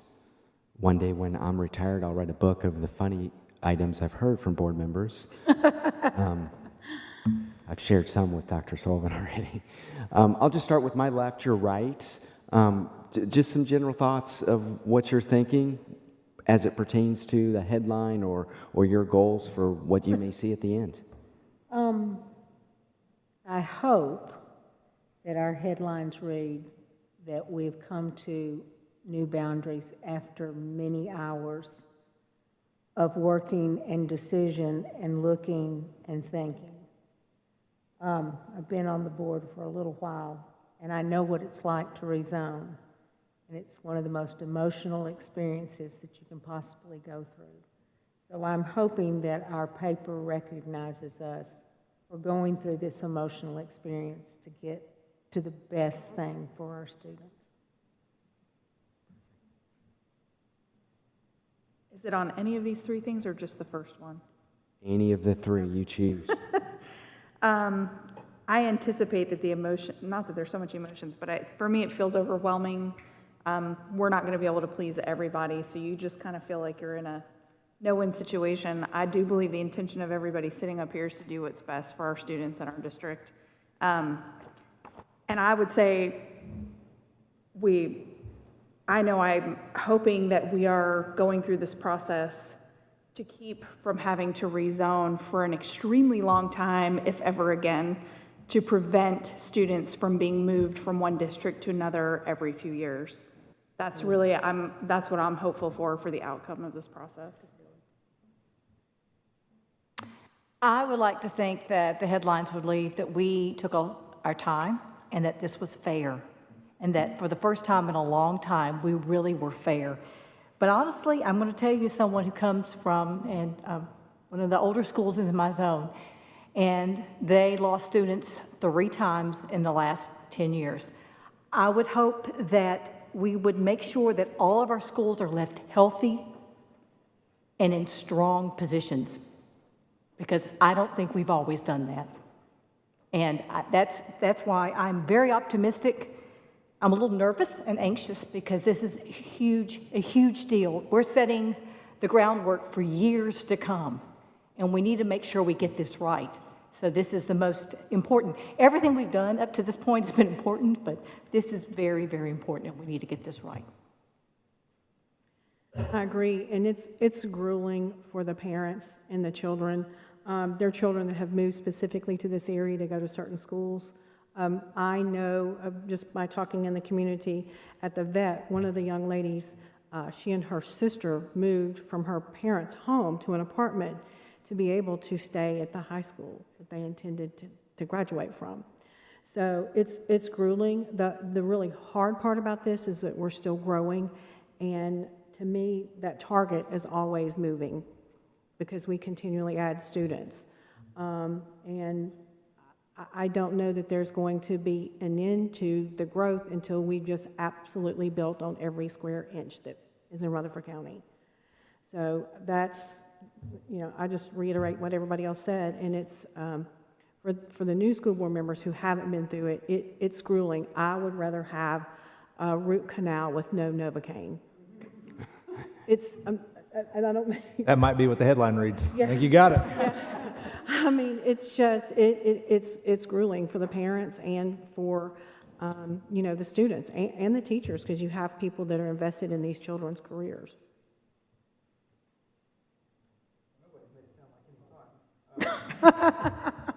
But I just wrote down as far as like feelings, just cautious, but it's necessary. We wouldn't be doing it if it wasn't necessary. There's an end goal in sight, which is to help kind of better distribute the population there. And then as far as goals, the main thing, which Ms. Darby hit on that, was future planning versus solving just the current situation.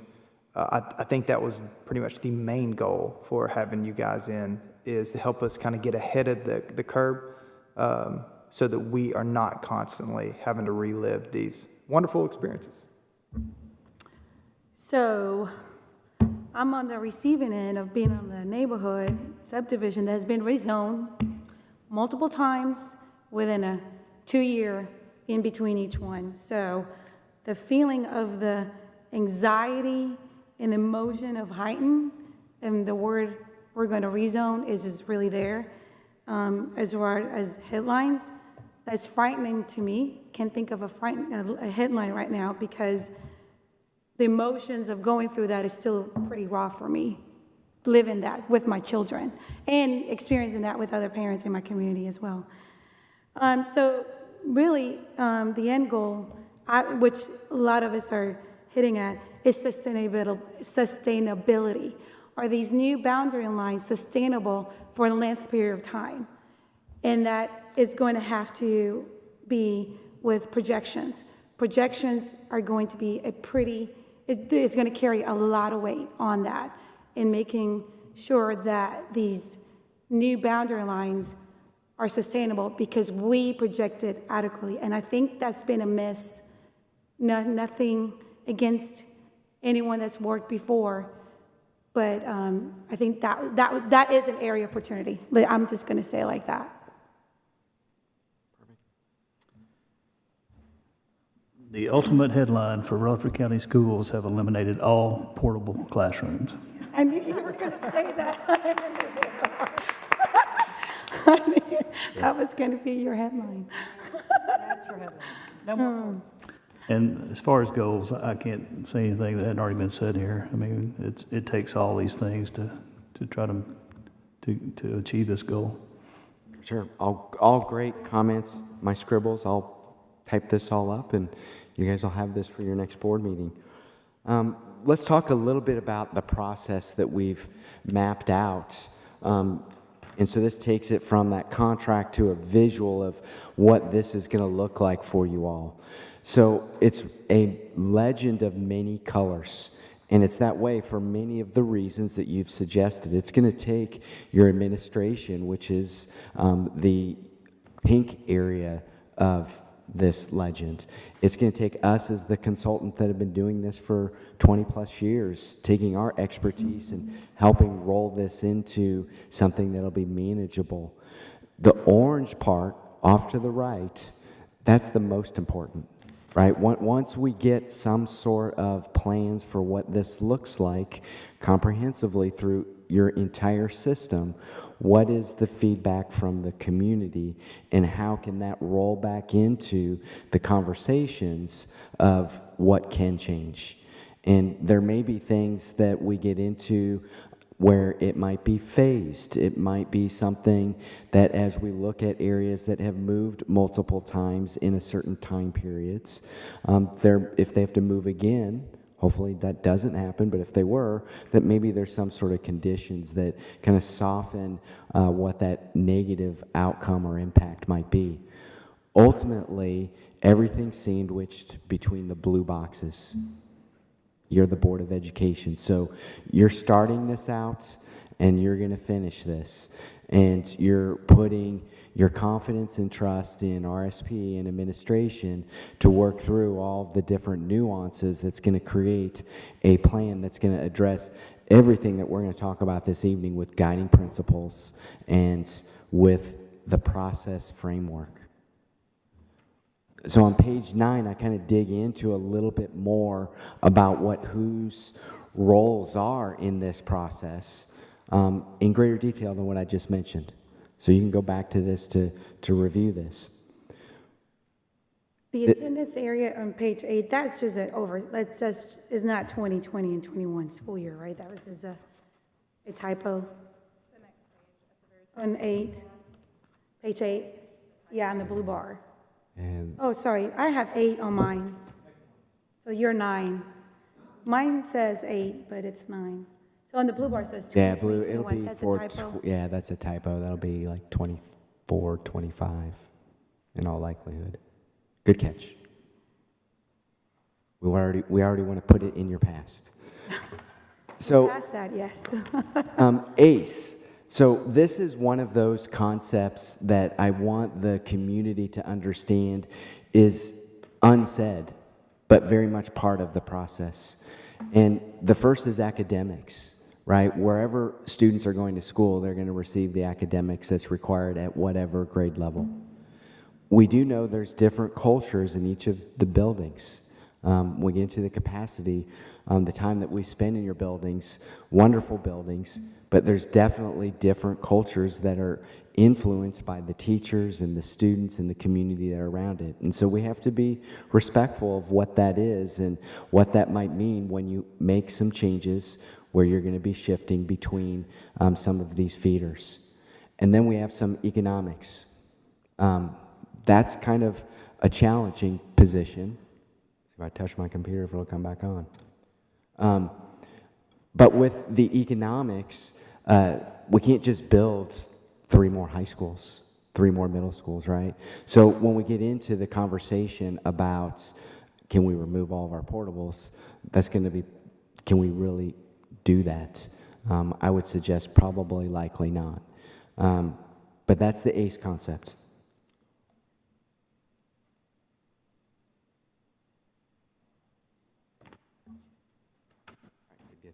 All right, so there we go. That's ACE. So that's the visual there.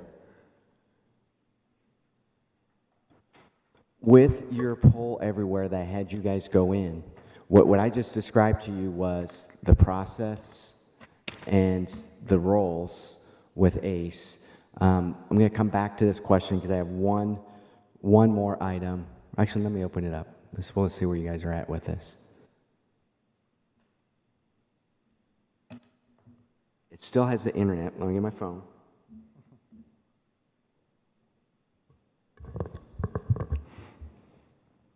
We take security very important, as you can tell, which is why everything's blocked. As we'll see if I can get it on my personal hotspot.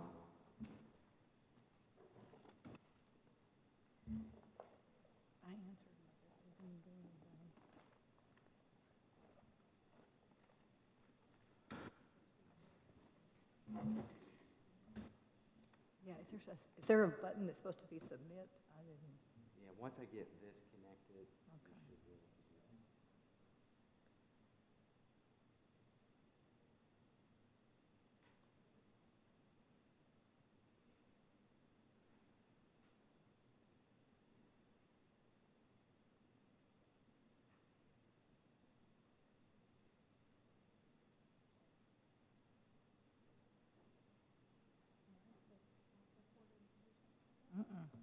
Mine says response recorded.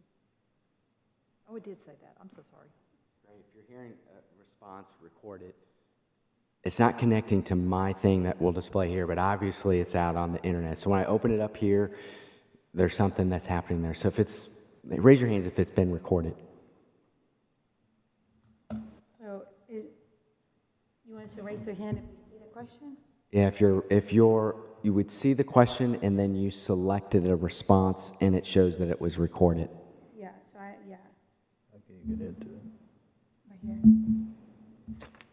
You have to go through Google to get it. Yeah, I went through Google, but I don't know about the other. Great. browsers. And like I said, this is just a framework, provides me some input.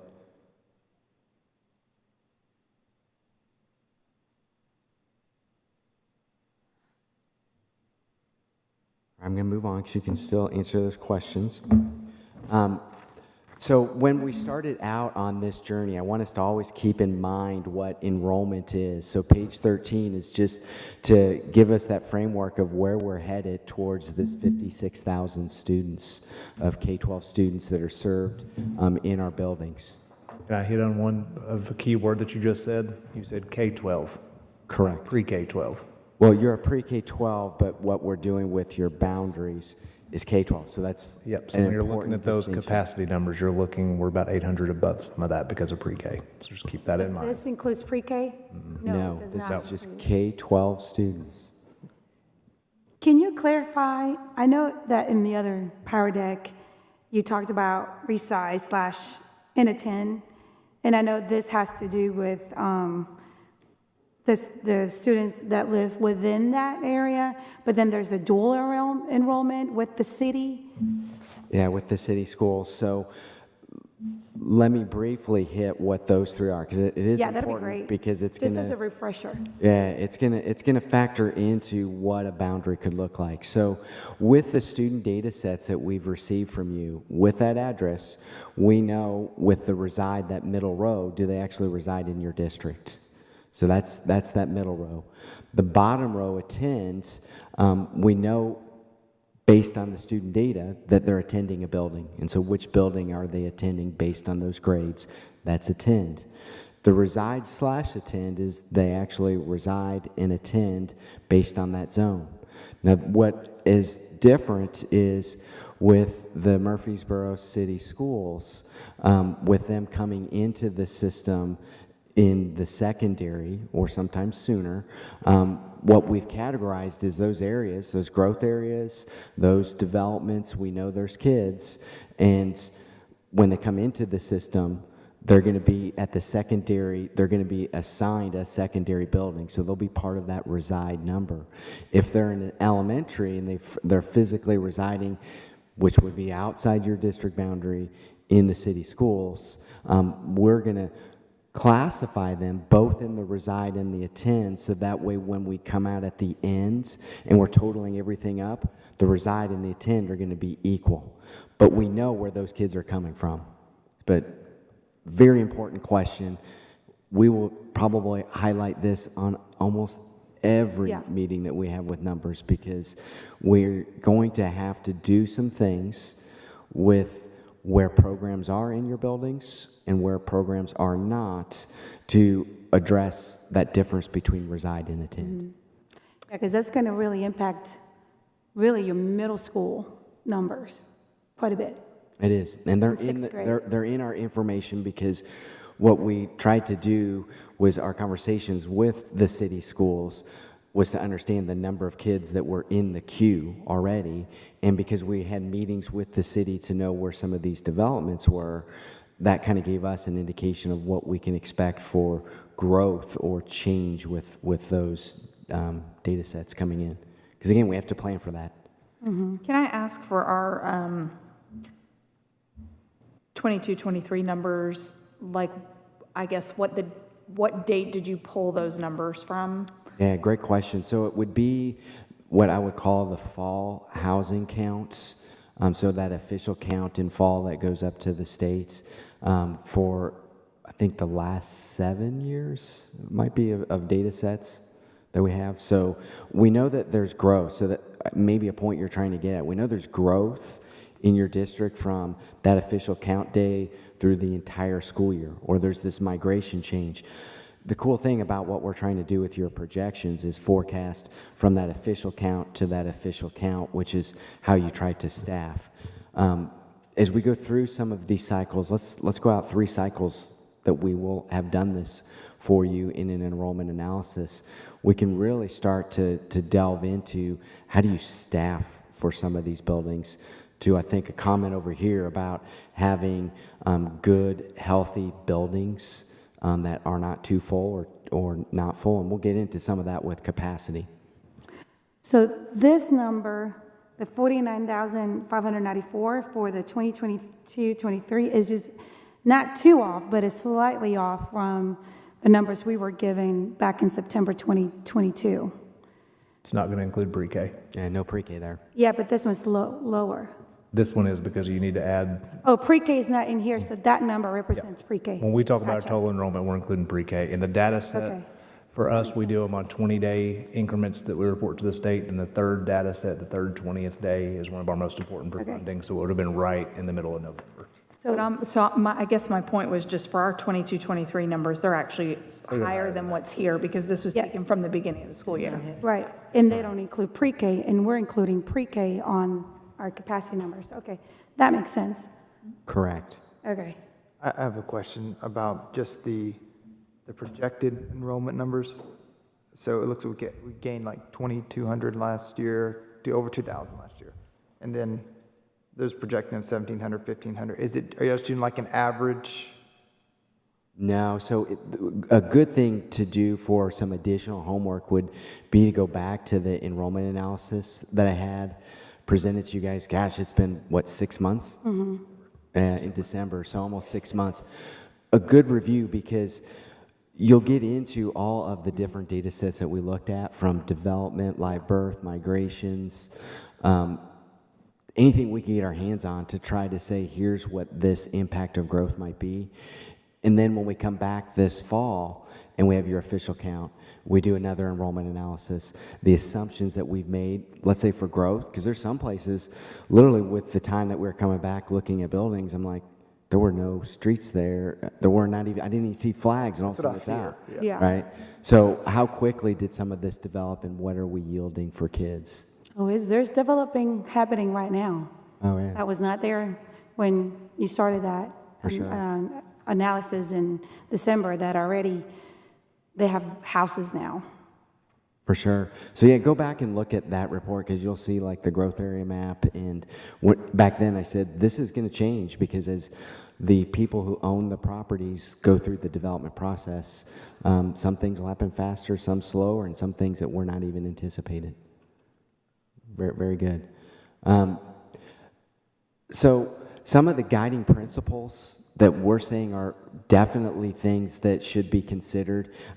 This is one of the few slides where I'll read most of the stuff, because I think it's important for the community that's listening in and for you as a board. So the school board considers the boundary work as part of how to plan for other aspects of its district plan. So this is like your strategic plan, your staffing plan, all that. The boundary should provide better educational opportunities at each school to ensure an equitable student experience at each school. So this gets into having the right number of kids, right class sizes, right, using the spaces the way we want to, and ultimately eliminating portables. The district recognizes the power of an attendance area to create a community. So this is accessibility for families. It's essential, right? Volunteers. We're working with another district where the road network be the same way here, right? There's some roads, you're like, when will they finally get this done so I can get somewhere, right? That's going to have an impact on how we may be able to create a attendance area. The future boundaries can anticipate future growth of the neighborhood. So this gets into those growth areas, gets into things that we have bulleted under there about walkability. So if there's sidewalks, can we have kids walking to schools in a safe and orderly manner? Maybe not orderly, but at least safe. Attendance areas should consider the additions that are going to go on the high school buildings of Oakland, Smyrna, and Riverdale, and then planning for a new elementary building near the Beatty Farms to open in 25-26. So we're not setting that boundary, but we need to be aware of if that building is built, that we plan for that so that it's an orderly change in what that attendance boundary looks like. Our goal would be to eliminate the remaining dual zone attendance areas. The boundary changes will be comprehensive, meaning that it's at all grade levels, so elementary, middle school, and high school. The boundary proposed should utilize all of the available district resources. We should consider attendance area lines that follow natural and man-made boundaries. So that's like roads. We'll talk more about that when we get to the criteria. The goal is to implement attendance area changes that will begin in the 24-25 school year. Last bullet point, this is the one that you'll get the most questions on. I know those of you who went through this, right? So grandfathering, transfers, student options, they're determined and recommended by your administration.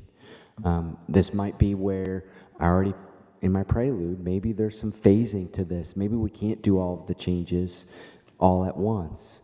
Maybe some other things have to come into play, particularly if we start asking questions about portables. But save the portable questions so we get to capacity. So that's the guiding principles. I think there's another question that's on Poll Everywhere. I don't think it's going to show on my thing. It's basically saying that you in general, the input that I've given you for this framework, you're agreeable to it. It's really what I'm trying to ask for. And as you're answering that question, are there some other things? So I didn't put anything about removing all of the portables. Yes, and I was going to bring that up. One concern has been the portables.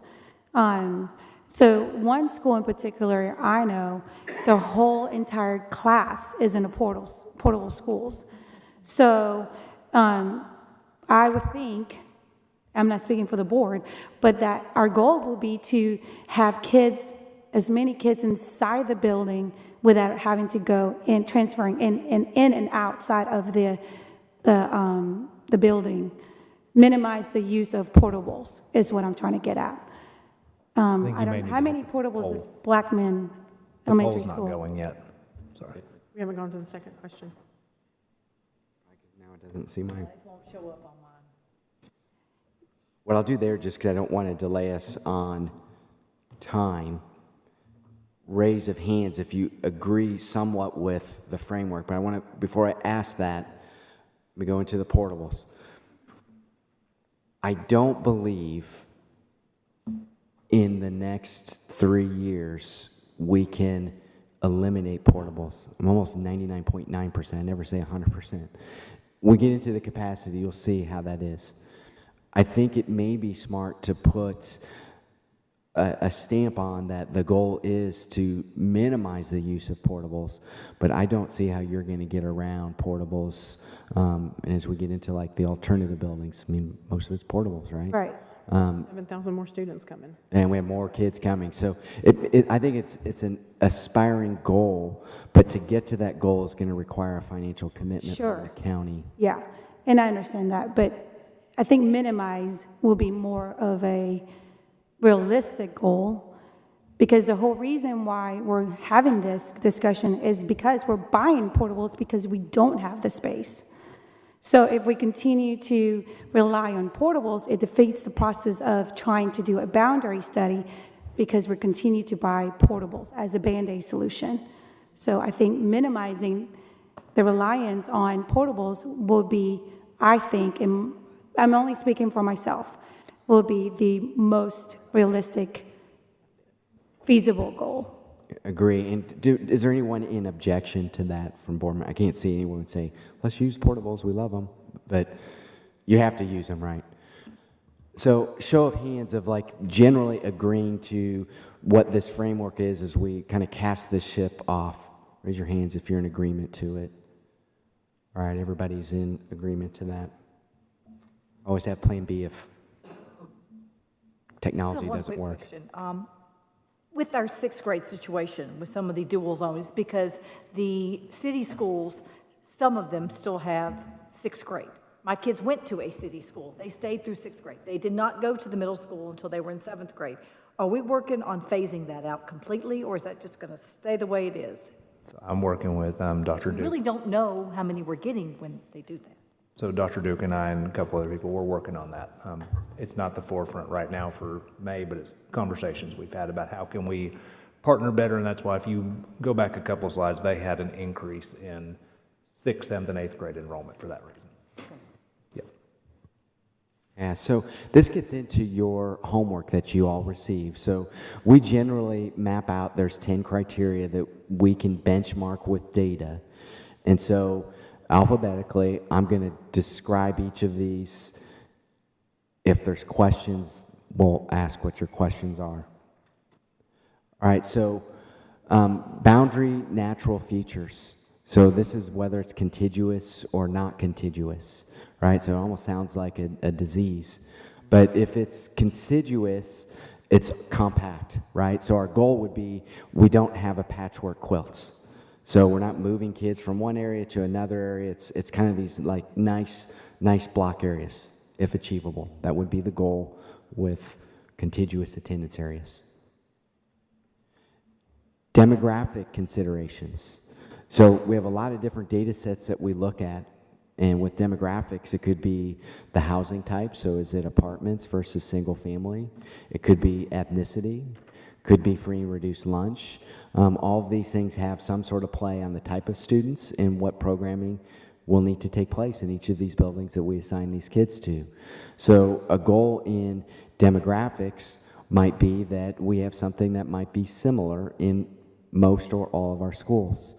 Again, it may not be possible with where some of these locations are and their proximity to a school, but the goal would be that we have something that's somewhat similar through all of these buildings.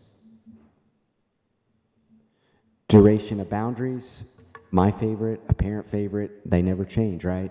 So the goal would be that whatever boundaries we create, that they would last as long as possible. But again, knowing we're going to be growing by an immense amount of students. My goal is that as we kind of put you on what I would call an insurance plan, as we start working through this enrollments and knowing where things are and where you start to build buildings, we get to the point where it's just going to be known where you're building buildings and our boundaries will naturally fit into that. So duration of boundaries that would last as long as possible. Feeder system. All right, this one gets a little bit murky because right now we're broken, right? That when I mean broken, it's the elementary may feed into 1 or 2 middle schools when it's broken. That becomes a challenge on many levels, administrative-wise, parent-wise, student-wise. The goal with a feeder system probably is not going to be possible. There's no fast-growing district we work with where we're able to keep a complete feeder. Just can't build buildings where you need to in the time, but the goal would be that you have a complete feeder. Now, a complete feeder can be looked at different ways. We could do something, we've had some projects where the elementary attendance boundary, they may get broken into middle school, but then that elementary feeds completely into the high school. We have some districts we're working with that they feel that if there's a break, it should come from elementary to middle school because once you form those relationships in your middle school boundary, you would like them to carry forward into the high school. So again, feeder systems, they get a little bit complicated, but usually the goal is to have a complete feeder.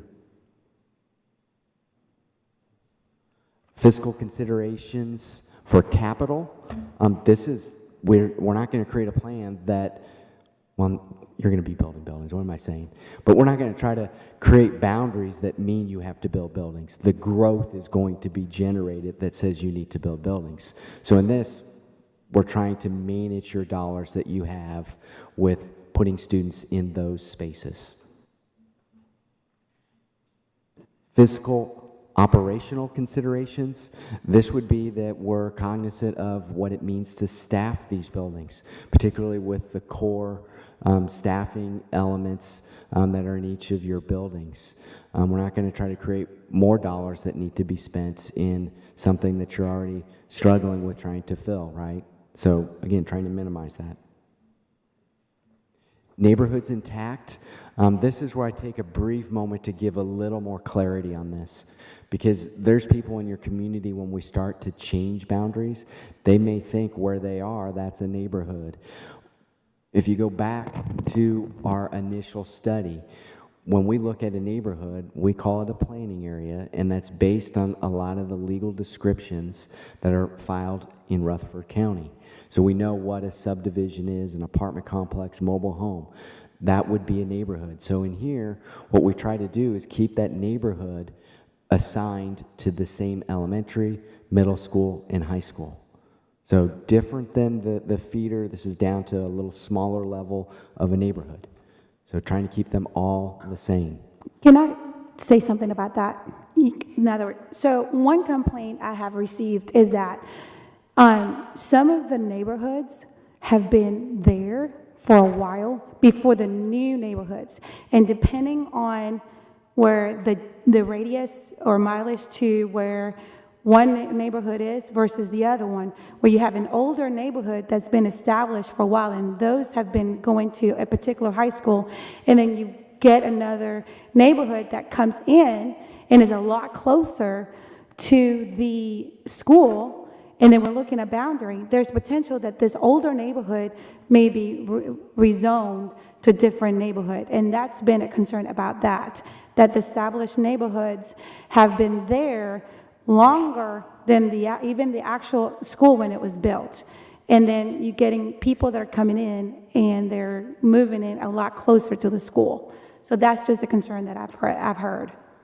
For sure. And that will be a conversation that we have from the community when it gets to the public inputs. We hear a lot where, hey, we've already been here, we've been paying tax dollars, have these new areas go to a different building. So there'll be some things that we're going to have to balance out, because I think Dr. Sullivan said this best in his entrance speech. We're not going to create a perfect plan, right? No, so absolutely. We're going to have to ebb and flow a little bit, keep those considerations in as we move through, for sure. Yeah. So neighborhoods intact, trying to keep them all together at each building, at each grade level. Projected enrollment in building utilization. As the name states, we want to have the right enrollment with the capacity that's in that building. So hold that with capacity stuff, because we got a lot of stuff that I know there's going to be more conversations with administration on how we want to establish that. But basically, having the right number of kids in the building based on the capacity for the programs that need to operate in that facility. I have a question. On the building capacity numbers, can you define how these numbers are? Because we've got a different set of data, and our capacity numbers are very, very different. Yeah, this page here is an example. So it was just to show that, hey, there's a building capacity, here's some enrollment. Oh, these are not real numbers? No. That's why I put example at the top. Okay. Anything that you see in these visuals, it's just to get you to think about, hey, there's going to be a number established for the buildings. So the building capacity numbers here, they're not true numbers at all? Nope. They're just made up numbers? Some numbers may actually be what we have. None of them line up, so that's And if they don't, then it's that. Again, it's just an example for you to understand. All right, I'm good with a that. building example for All right, capacity. thank you for clarifying that. For sure. All right, students impacted by a boundary change. So with this data that we have, whatever boundary change we make, we'll be able to, bless you, we'll be able to determine the number of students that are impacted the year that that boundary change would go into effect. So again, this is an example. We just populated a few numbers. If we could get through this boundary change and only impact 146 kids, you would be very happy, right? There's going to be more than 146 kids. Again, the illustration here was that you can understand that with our data sets, we'll know where those students reside and then where they would go in the new attendance area, who's going to be impacted, and that may come into some of the conversation we have with administration, with the board, and with the public. How small is too few, and do we have too many that are moving out of an area where that could disrupt who's on the PTOs or some of the cultural aspects of what I was mentioning with ACE, that we just have to be cognizant of how we make some of these changes. So here we would try to minimize students. Transportation considerations. Again, this visual is just to get a sense that in general, a goal here would be to have persons, students that are closest to a building, able to attend that building. And if they don't, it's going to be a factor of what's happening in those neighborhoods for the number of students. So we want to be cognizant of not only transportation from a bus, but what does that mean for walkers, bikers? When I get in my car as a parent and I drive to the site and away from the site, what is that experience like? At the elementary level, it's terrible, I know. I'm glad that you have that visual only does not reflect the proposed boundary option. It wasn't on the other page, so that's why I was confused about the numbers. So glad you have that. For sure. We'll add that to the final one that you guys post. That'll be great, yeah. Give us an updated one. All right, so a contradictory boundary criteria. So I could do this with multiple criteria, but I wanted you to understand that as we try to get to the opportunity of knowing what you think the top 3 criteria could be, sometimes they play against each other. So I may want to have a boundary that lasts a long time, but I may also want to impact the fewest number of kids. That may not be possible. It may require things that I would call a double move. We don't like double moves. We try to minimize them, and what I mean by a double move would be that we have a subdivision, we move them out and move another subdivision in because there's the right number of kids, or it gets into the transportation or whatnot. But all of these can kind of play against each other, and so we want you to understand that they're all very important. They're all going to be part of our conversation. But ultimately, this next step, and since I don't think my technology is working, what I'll do is pass out a note card, and I'll have you guys write the top 3 criteria that you're thinking, and then I'll go through a process where I'll weight it, and then that will be the starting point of concepts that we start to generate and talk about with administration. And we may at that point say, yeah, this isn't going to work, right? And we'll come back. There'll be a lot of updates with the board. This isn't going to be a silo. But I want to pause for questions that anyone has about the boundary criteria. Does it all seem to mesh, make sense on what we're trying to achieve with each of the criteria? I have a question about the students impacted by boundary change. This may be an extra layer. Of course, we're trying to impact as few as possible, and this is probably not going to, it's probably going to be a big number. But is it possible, if the data would allow it, that say you have a group of students where you are going to have capacity, I'm going to say at a certain high school, but because of the development that's coming out in there, you'd kind of carve them out because of the priority that we put these in. But for the next 2 years, there's going to be capacity. Let them, like let's say they're sophomores, let them finish out their junior and senior year there, that group, even though you know there's going to be a cutoff date where that school is no longer going to feed into that high school.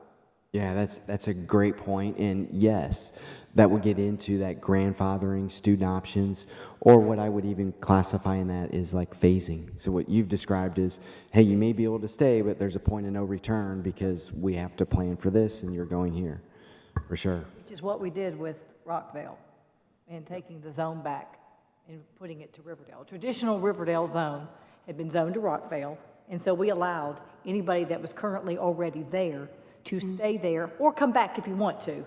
And, but you'll have to provide your own transportation if you choose to stay. But each year, a few more students came because that neighborhood went back to being, that's what you're saying.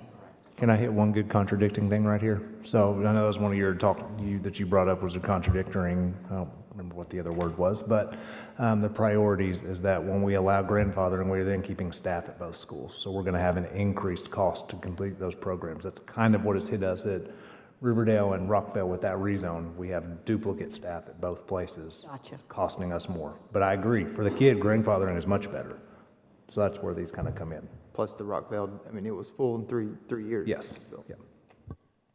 I have a question. For the projection analysis, when it comes to the numbers for the capacity, will they be lined up to, if we only look at a classroom size of 21, we take into consideration different classrooms for specialty types, or that's going to be factored in as we look into the capacity, or how is the capacity for the building looked at, how do you come up with that number? I'm going to pause on that. Okay. Because that will come out in the capacity consideration on what we've developed to this point. Okay. So we will absolutely talk about that. Okay, great. But that's fine. Any other questions about the boundary criteria? What I'm going to do is I'm going to come up and I'm going to give you a note card. That's how planned I was. I knew technology, I told my EA that this wasn't going to work. Told me it would.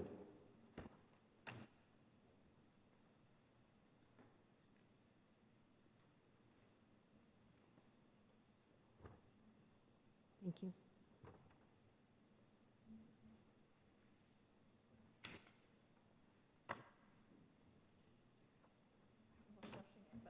And those considerations are on page 14, correct?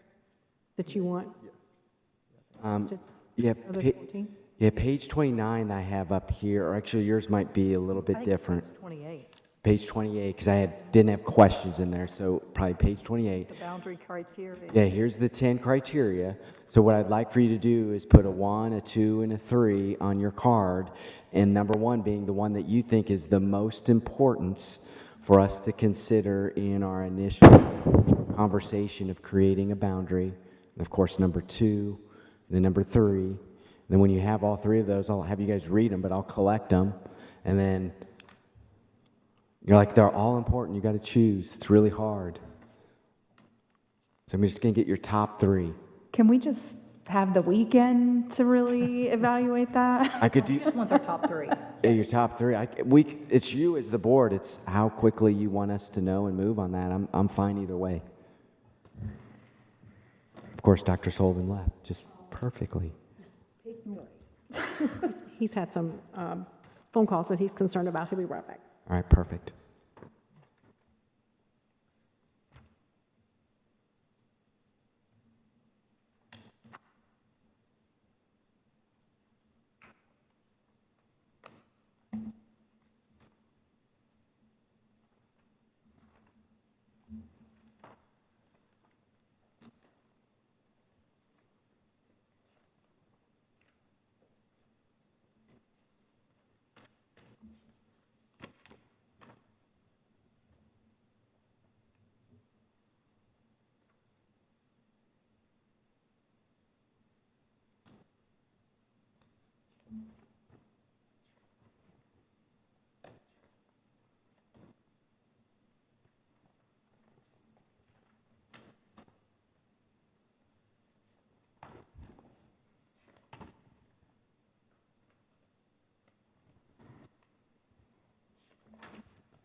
Can I just clarify, when you're talking about the fiscal capital considerations, is that more talking about additions and things of that nature? Correct. It could be additions. It could be a new building. Yeah, for sure. Our plan's not going to create more of that. And that's kind of where I was trying to give a prelude that the amount of growth that we're experiencing, we're going to have to be planning for new buildings, right? So I think it means something a little bit different for you guys, because I you was know you're looking going at to it be as building. more as our existing buildings, because we know Correct. we're going to have some new ones, so. Correct. Okay. Thank you.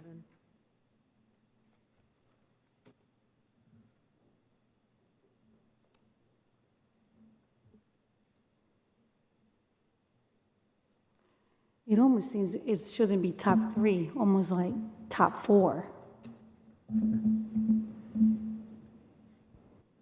We Is that start possible? with, if everyone wants to add a fourth one, you can.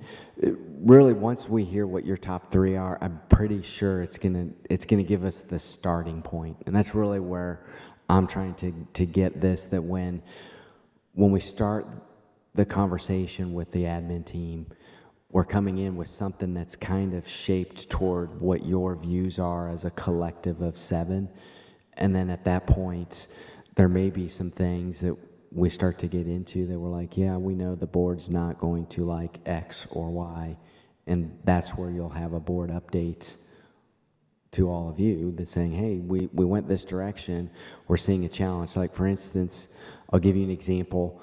Let's say you say demographics is number 1. Well, based on what we know of your community, it may be very difficult to balance demographics and have a good transportation plan, right? So that would be kind of an example of if you get a board update that we're not able to go some cohesive direction that you guys are guiding in this initial step.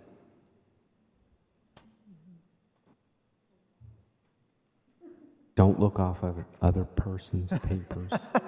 No cheating. Good example.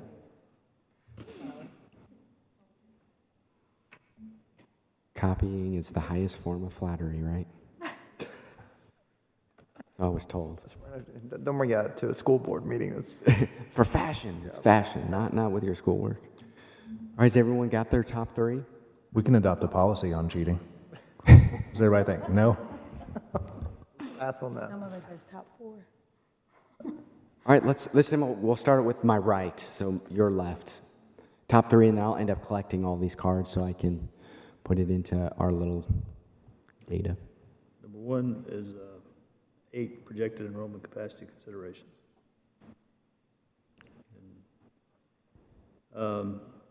Duration of boundaries, and of course, physical operation considerations.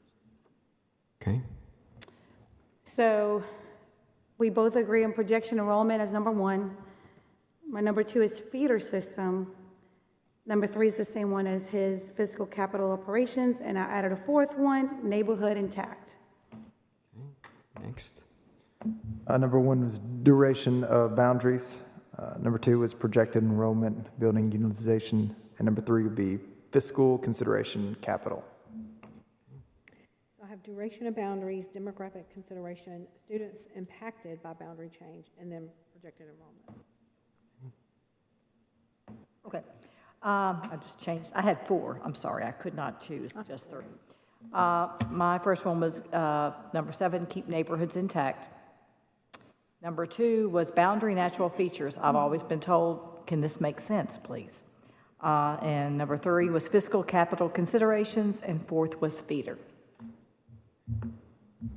I have duration of boundaries, projected enrollment, building utilization, neighborhoods intact, and my 4th one was fiscal consideration capital. I have demographic considerations, projected enrollment, neighborhoods intact, and students. Right. If you didn't do a 4th one, I think there might be one that didn't do a 4th. Put a 4th one down, 1 or 2 of you, and then if you can send your cards to Dr. Sullivan, then we'll enter that in, and that will be that. So, one more slide.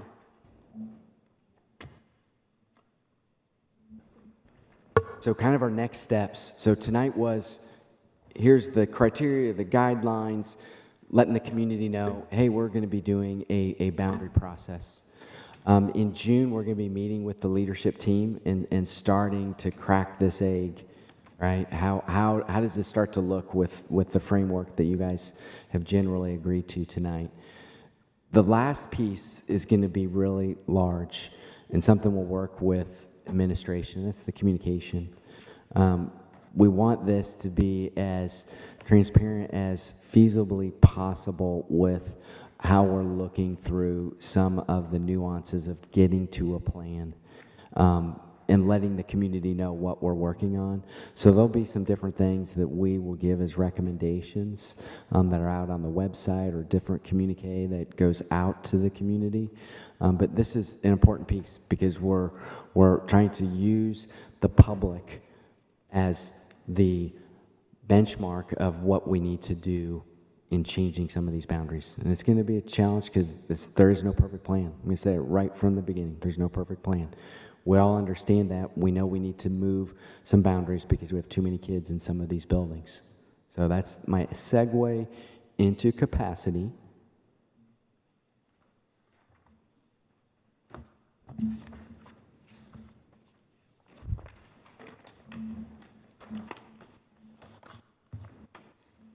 All right, instead of doing an introduction to RSP, because you already had that in the first one, I want to take time and thank the administration, the building administrators, and many different persons within your community in those buildings that assisted us in the immense amount of data and the time that they've spent with us. So on average, in the high schools, we had at least 2 people spend roughly 3 hours in each building. When I total up all the time our team has spent in your buildings, we're over almost 450 hours that we were in your buildings. We would have liked to double that just because there's so much to be learned in your buildings.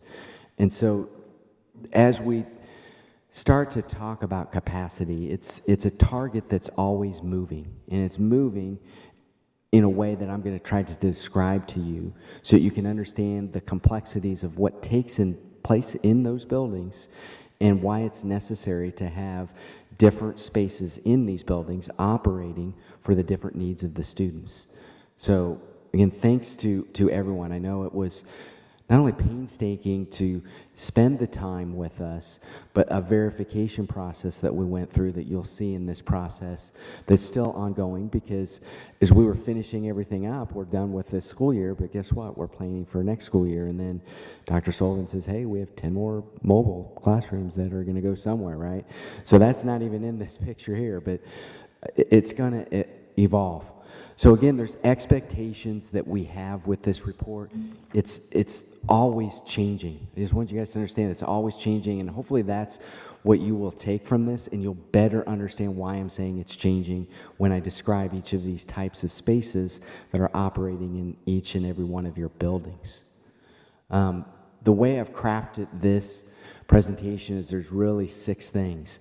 And you guys have been sitting for a while. If you need to stand up, please stand up, because I know when I'm sitting there, I need to stand. But yeah, and I don't know, do you want to take like a 5-minute break before I jump in, or are you guys good? I'm okay, but if you guys want to take a 5-minute break, it's fine. I think everybody's okay. All right, good. All right, so I've kind of tried to map out what you see in the capacity in a way that it tells you the story, and a way that you'll understand the story and how it gets to the next level of administration and RSP, kind of going through building by building on why we're saying something looks the way it looks. And I do have a few pages that I'll get into some of the things that you've already mentioned that will kind of help you understand why we see some things the way that we do. Is it just timing out on me? All right, good. Doesn't like the third-party computer. So that's kind of the framework, and I think it's really good for the community as they jump into this. Hopefully they'll listen to this audio because there's just so much happening in your buildings. All right, so let's get into why did you want a building utilization? So I'm not going to read all the bullet points, but I think the big thing that stood out was many of these buildings, as they've been built over time, things have adapted and changed in those buildings, and the uniformity of what does space mean in one building versus another building wasn't really the same. You had different architects designing buildings, when buildings were built.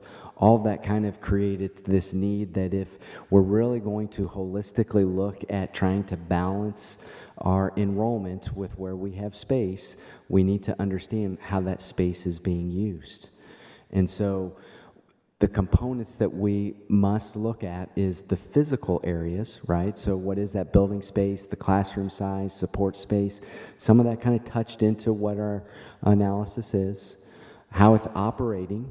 So what is some of the utilization rates of, like, are we 6 of 7, 6 of 8 for staffing at the secondary?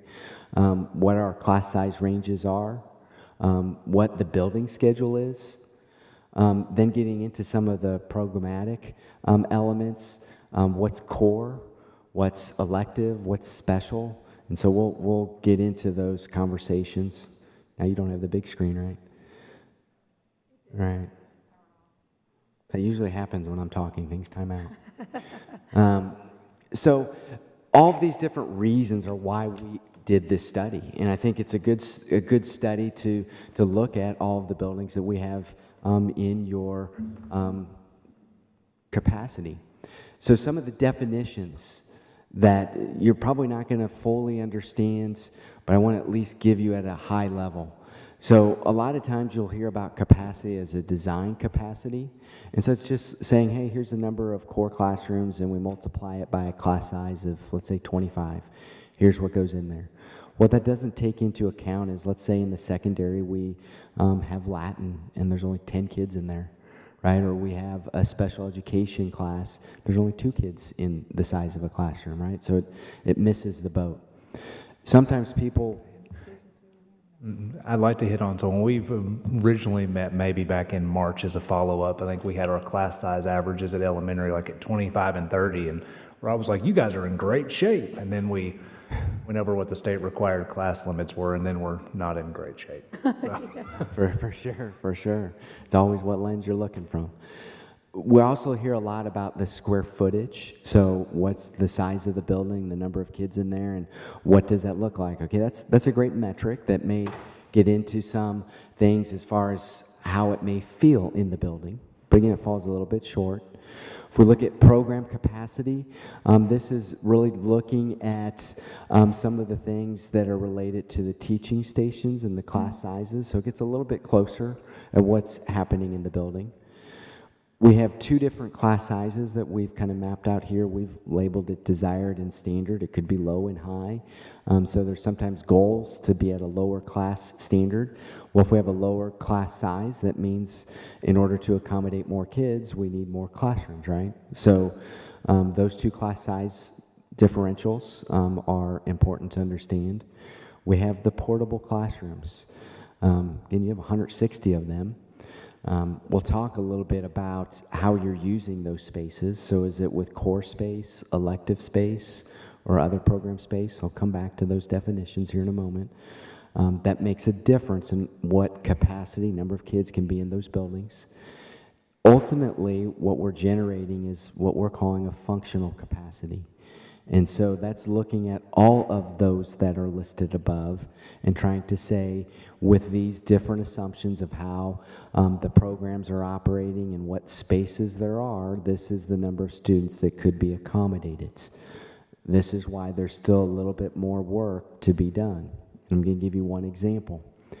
So when we look at our functional capacity, which it must include the portables, right? Because the portables are there, we're using them, we still need them.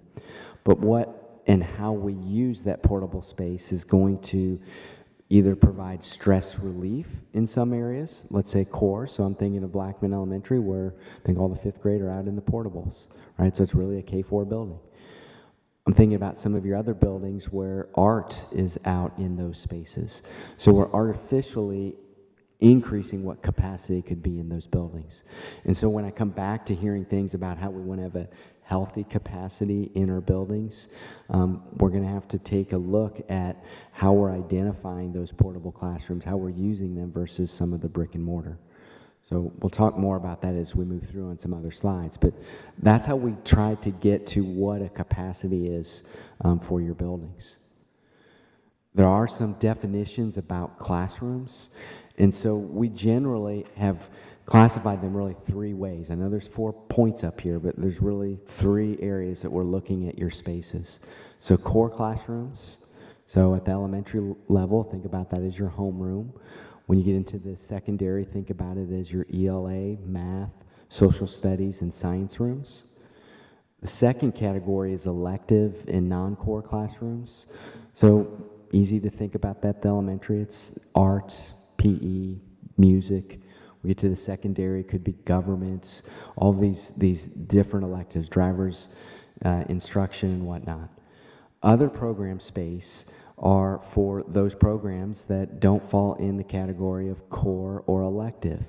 Typically, those programs are going to be like gifted or special education or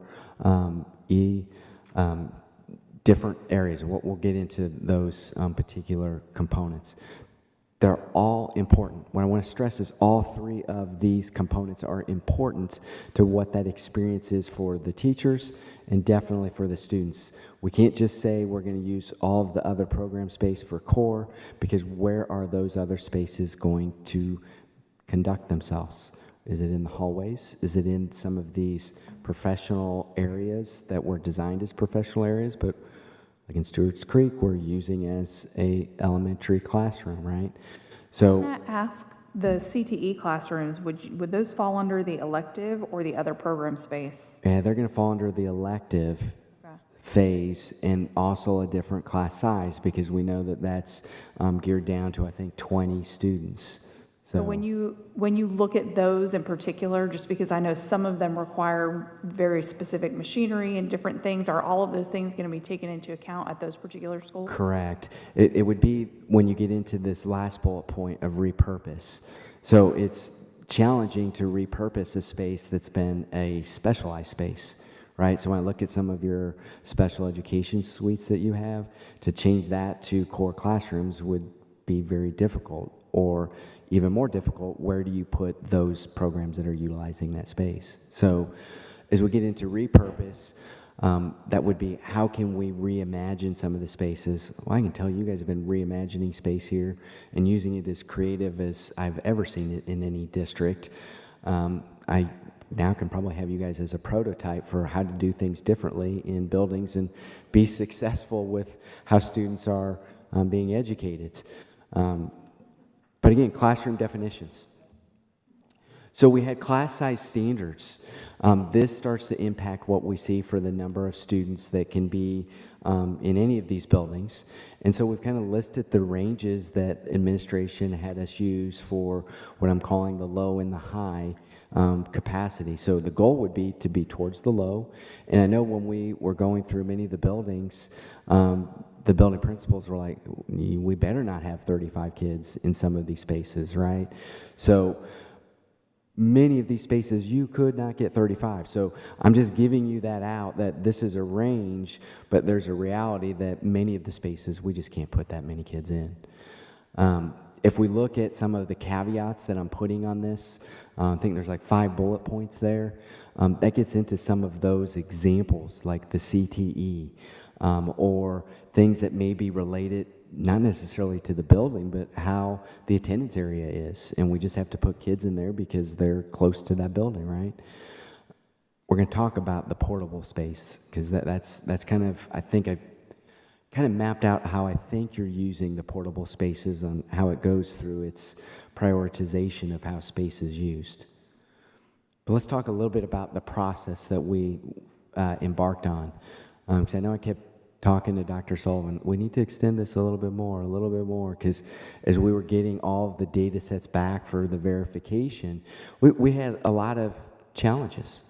We would have building floor plans. When we walked through the building or the classroom numbers didn't match up to what we had on the floor plan, or things were in flux with how we were using space at the in-between of semesters, so it was like changing. And so we had to work through some of those different iterations, and why, again, thank you to all the administrators who gosh, how many emails and phone calls that we were like, hey, what about this space? What about this space? And because we were looking at things with your master schedule for your classrooms, the guidelines that we have for your class sizes, then your portables. We had another revisit of those 160 spaces to make sure we had them in the right places and how they were being used.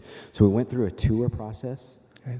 Something I hit on real quick that was an unanticipated thing that we didn't really expect is that we have to think about how old some of our buildings are, and our floor plans don't all match each other. And so that was a definite, our team works with them on a daily basis, but when you think of buildings that are 100 years old, our floor plans look completely different than the newest buildings we've built. So Probably the funniest comment was, well, this key's never worked in this lock. Let me try this other key that coincides with your building floor plan. Oh, it works. So, kind of funny. But again, just so many spaces to work through. So then we went through an administration process with the building administrators to try to validate what we collected on site, what we were seeing with all of this data. And then we still have, I think, 4 or 5 buildings that have come in here over the last couple of days that are not yet updated in your information, but will be once we work through this over the next few days. Ultimately, that leads to this presentation, which is just kind of giving you an understanding of here's what you all embarked on with this study. What did you commission? What are we getting, and how do we understand space?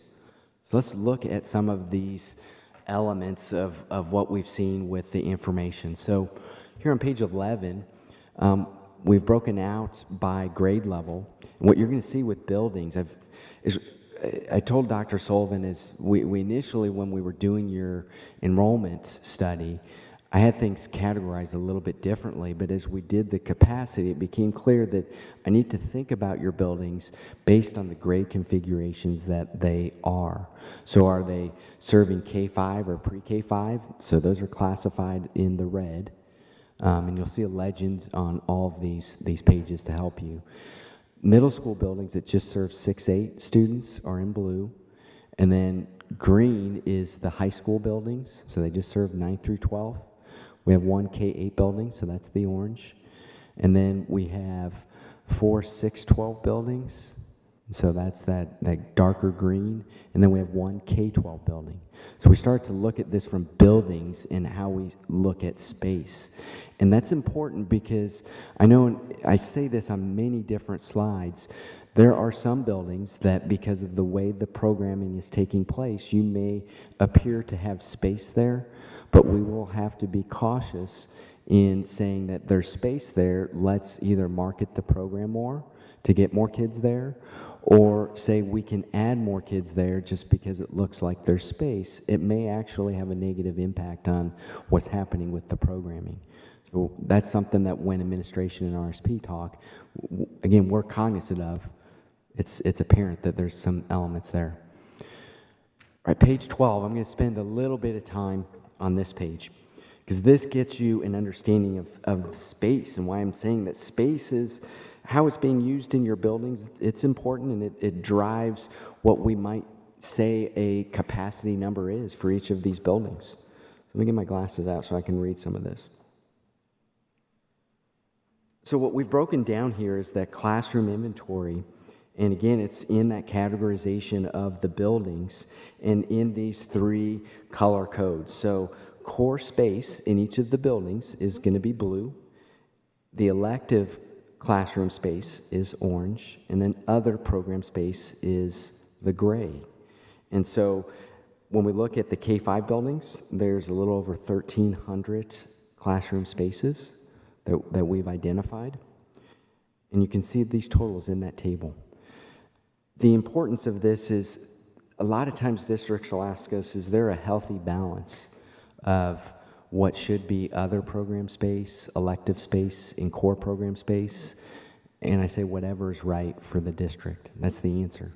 Because there's different programs and how you need to use those programs that have to be considered in whether it's classified as core, elective, or other program space.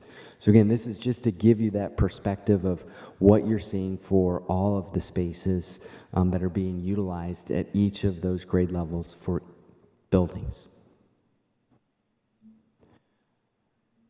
So then as we started to look at this information, I'm showing you capacity 2 different ways on these next 2 pages.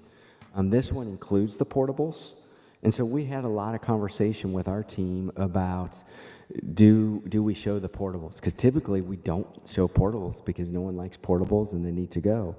Well, as we have analyzed your district, you need the portables. You can't be without them. And so it is only fair to show you the capacity as it relates to portables. Now, something that's interesting with the portables, and it'll come up here in another couple slides, how you use that space implicates what the capacity could be for how those spaces are being used. So just keep that in your mind. Is like this is looking at how we saw the utilization of those spaces for portables and said if that continued, this is what that looks like. It could be much higher, it could be much lower, depending on how you choose. And just hold that till I get to the portables. So here what we're able to identify with our capacity is with portables, we can serve about 21,500 elementary students in the grades of pre-K5 or K5. For middle school students, we can serve about 13,900 students. That's grades 6 through 8. For the high school, 9 through 12, we can house about 18,200 students. K-8 building is about 1,000. There's 3 portable classrooms there. For our 6-12 buildings, which include our alternative buildings and our central magnet, there's about 2,400 capacity. And then our 1 K-12 building in Eagleville, about 1,500. So that's with the portables. And then to the right in that bar chart, as we were looking at your current enrollments for this school year, what is that utilization? So that's with portables. So it would appear with just numbers, you're like, wow, we have adequate space at the level of each of these grade levels in these buildings. It's different when we get into specific buildings, right? And so we'll talk about that here in a moment. The next slide. Can I ask a question about the portables? If you can hold that till we get to portables. Okay, when are we getting to portables? In about 3 or 4 slides. 3 or 4 slides, okay. The next page doesn't include portables, so it excludes that. And you can see that we quickly go up to a situation at the elementary. It's the one that I wanted to highlight. Just looking at percentage-wise, we're at 99.7. So we do set some metrics on what we think is a reasonable functional capacity in every building. And typically it's 75 to 85%. And as I mentioned on the last bullet point on this page and the previous page, you can go up to 95% if there's not a lot of change that's happening in the attendance area that's being fed into that school building. Typically, the reason we say 75 to 85 is it allows for some increments of classes like a large bubble class, and so you're going to have an additional space where you can pull it in, an actual space, not a smaller space to have 17 kids because you can't put 22 kids in there, right? And we have many of those examples throughout your district. So that's kind of the goal, is trying to be in that 75 to 85%. That's probably not going to be possible, and that's why if I segue back to the boundaries, we have a lot of aspirations for what we're wanting to achieve. This will not be one of them, just like eliminating the portables. We're not going to be able to eliminate portables. We're not going to be able to have all the buildings at 75 to 85%. Not possible.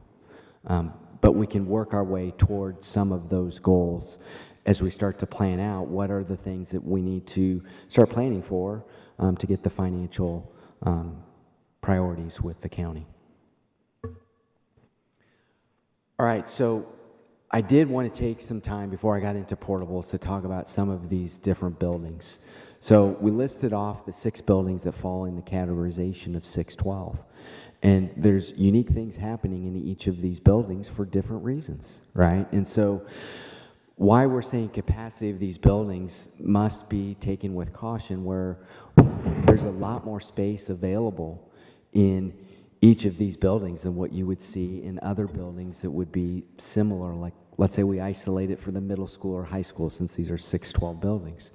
But we may not be able to put more kids in there for a lot of reasons. And I think about with the alternative buildings, with the needs those kids have, they're already stressed with the spaces they have. And I know some of you probably, like I, went through those buildings and you saw that.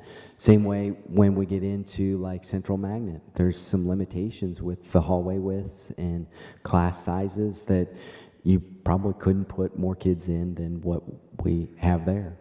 Right, so I just at least wanted to acknowledge that, because I know some of the building principals were incredibly concerned with some of the numbers that they were seeing with the buildings. And it's like, well, yeah, when we take all of these different spaces, you put it in with the class sizes, all the things I explained to you, here's what it is. And where we're going to work with administration is it'll probably come back to something that's more in line with the realities of how those programs need to operate. All right, portables.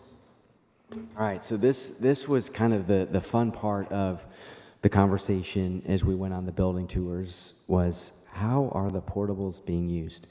And so, generally speaking, I don't think any of the building administrators wanted to use portables.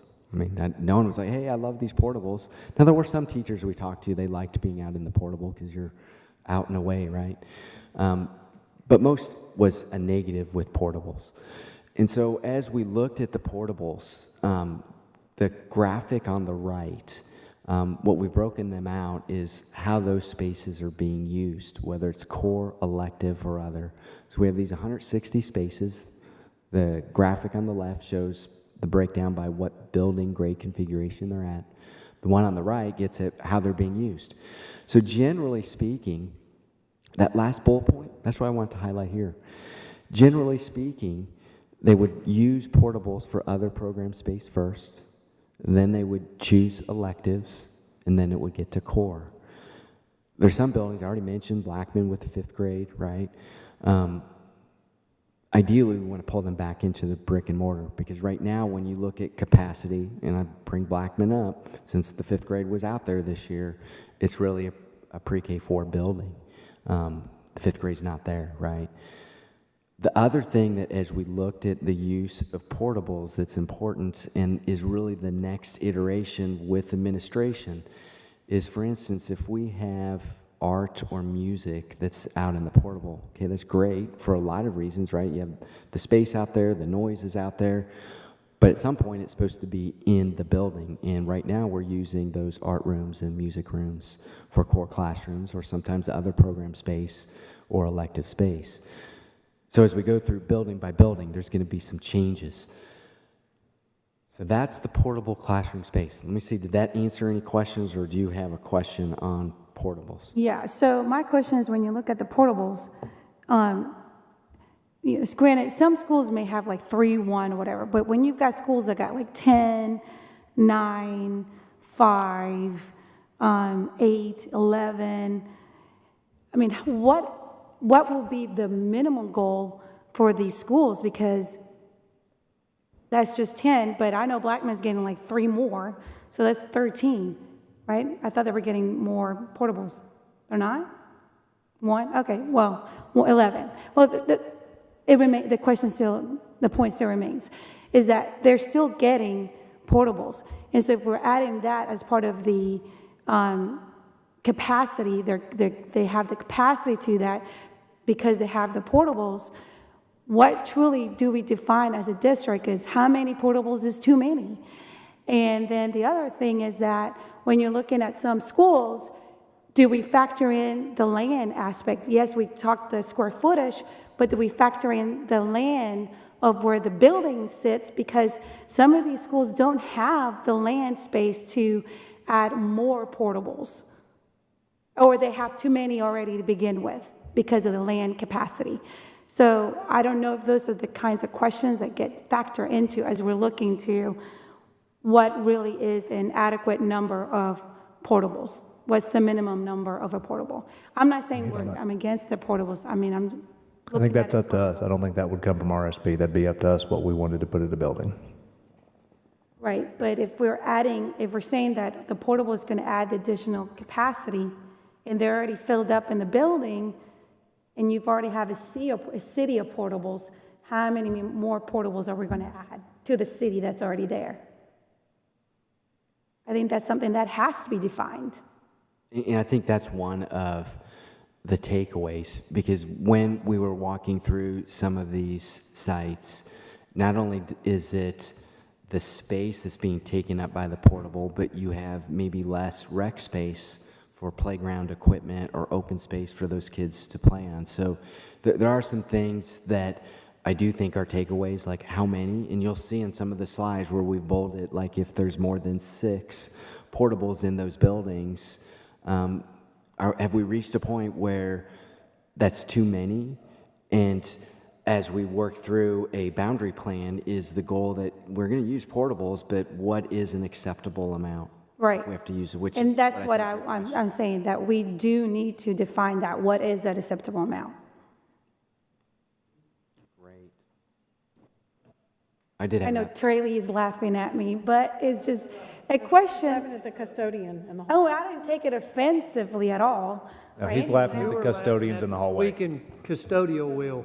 Oh, well, I wasn't taking it offense. Oh, it's fine. I wasn't taking it offense at all. Setting up beds. Now we're punch drunk. That's. They do. Oh, yay. All right, so as I move into the last part of portables, so this is where I try to classify how things start to look with your portables, where the portables are. And what I wanted to highlight was really these 3 examples on like how difficult it is to put portables into what capacity is. And so I gave 3 different examples of what you could see. So I've already talked about Blackman Elementary, Stewart's Creek. Again, it's acting more like a K-3 brick and mortar since 4th and 5th grade, right, are partially housed out there. And then with David Urey, you have different things with the electives that are out there, right? So none of those are ideal. And is that something that, as we talk with administration, what standards are we going to try to set for how we use portables? I think there's already standards. We see it by how they're using the space. And the portables, it's not like they're put in random locations. It's where we have so many kids, right? So it's not like it's a mishmash. It's just how quickly can we get some actual brick and mortar, or how can we change boundaries and people accept that, hey, you may be closer to a building with portables, but we want to eliminate how many portables are in a building, so you need to go someplace else. That's an entirely different conversation when you talk about that with the community. They may say, keep the portables, I want to stay here because we have this family, right? Others may say, yeah, this is too much. We don't like our kids in the portables for a whole host of reasons, right? So again, just keeping that in mind, portables, they're a way to alleviate the stress, but they become a lot more permanent in some places. Excuse me. Our capacity numbers that you are used to seeing from me do not count portables. They do not come into the equation at all.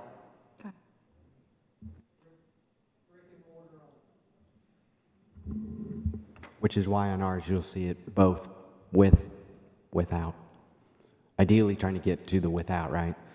So here's some different recommendations. So I mentioned that 75 to 85, but with your district growing, it's like, can we try to get 85 to 95?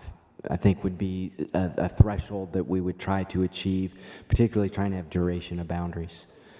The specialized programming, that one's a challenge because in many places you just need to have those spaces there, right, in order to have the right programming that's reasonable for those students to get to school. The next bullet point of portable classrooms, we've already kind of mentioned that how we use them. Do we want to have a specific standard, or are we trying to move it where we're saying you must have art and music in the classrooms and we use the mobiles for something else? That's probably building by building, because there may be actually good reasons why it's out in the portables. Some things that we mentioned as far as potential solutions to balance the utilization. Obviously, when you get to the boundary criteria, we say we're not going to add dollars to things, but more physical space, right? Maybe we can relocate some programs to some other buildings, thinking like Plainview, for example, because much of that, we had debate in our group. Did we consider it flex space because it's not yet being used, or do we classify it in something that's more elective space? We chose elective space, but we know it can grow into it, or we can do some different things on that part of the district. Realignment of boundaries, that's happening, right? Enrollment capping, probably are doing that to some extent, or nope, not at all. Wow. Well, you might consider enrollment capping when we get to some of the class sizes and portables, right? I didn't think we could close a school and say no more. Well, it might be, that's your question. I won't answer that. That's something actually Mr. Young and a couple brought up with Stewart's Creek about a year ago, and then I've talked to a couple other board members, I know Ms. Darby as well, about it's going to cause transportation nightmare, and it may be that we just put everybody that moves in, has one spot, and I hate to say bus, but you transport those students to where we have space. But I definitely think we have to start looking at that. Different schedules can somehow create some efficiencies. In the secondary, you could do things very unpopular. Sometimes when you're in a pinch, you do things where the teachers aren't in a room over their lunch. They have to go someplace else. So you're able to use, if you're doing a 6 to 7, all 7 periods will be able to be used for core instruction. Again, we can identify and integrate, repurpose some other spaces. I don't think there's much there. That's why I started out. You've already been doing all of the things you can do with any particular space, things that maybe look like it should have been storage. Hey, you're using it for pull-out space for different students, right? For ELL students. And then the last point is continuing to put this into the system, right? We have to understand enrollment and capacity. All right, so let me kind of dig in a little bit at a higher level, but a little bit deeper. As we started to look at these building grade configurations, really again, just identifying where our enrollment's going as categorized for in those bars for pre-K5 or K5 buildings. Again, this is just K5 buildings. We're just identifying that elementary buildings, some of them have preschool in them. This is just K5 enrollment. And so on the surface, with the portable capacity, we have space. Again, it's not that way in some of the buildings. We've identified off to the right those that have 6 or more portable classrooms. And I've also identified in the bullet points where we have those stresses of being over 100% of this functional capacity and under 75%. Something I want to hit on again, and I hate to bring that up again, it's not a popular thing, and I'm not absolutely advocating for it at all, but we do have about 800 to 1,000 pre-K kids, some of them that we have to have with integrated pre-K to state and federal requirement. But when you're looking at this, you're not including those 800 or 1,000 kids that we don't have to serve. Are there any specific schools? Yes, we haven't broke up to where we have room, but if you're talking about that many kids, you're looking at 30, 40 classrooms. No, it's not a popular thing. I'm not advocating for that, but it's something I think we have to discuss. And honestly, when you add the preschool in here, it's really a dire situation, right? Then what we've done is we've taken those enrollment projections, and what I've now applied to it is the capacity and WO without portables, W with portables. And so you can start to understand what this means at the building level with the projections. The color coding, where you see gray, that building's being less than 75% utilized. When it's the light orange, that's where it's greater than the brick and mortar, so without portables. And then when it's the darker orange, it exceeds both the brick and mortar and the portable capacity. So this starts to give you where those buildings are from the bullet point previous. And so you'll see that on each of the next couple slides. For elementary, we chose 1920 because we had a huge, massive rezone with Rocky Fork Elementary opening. If you would have gone back any further, we would have been really messed up with numbers. So that was the elementary. We talk about the middle school. It's really going to run really, really, really tight. particularly as we get to 25, 26, right? So I mentioned that with the portables, we're at about 13,900 students that can be served. Basically, almost every building is going to have some issues. You'll see that on the next slide. And where we aren't having capacity issues, it's really getting close in those buildings. This will probably be a challenge of how do you balance the enrollment when we have capacity in a middle school building that's not slated to come online till 26, 27, if it even gets that far. yeah.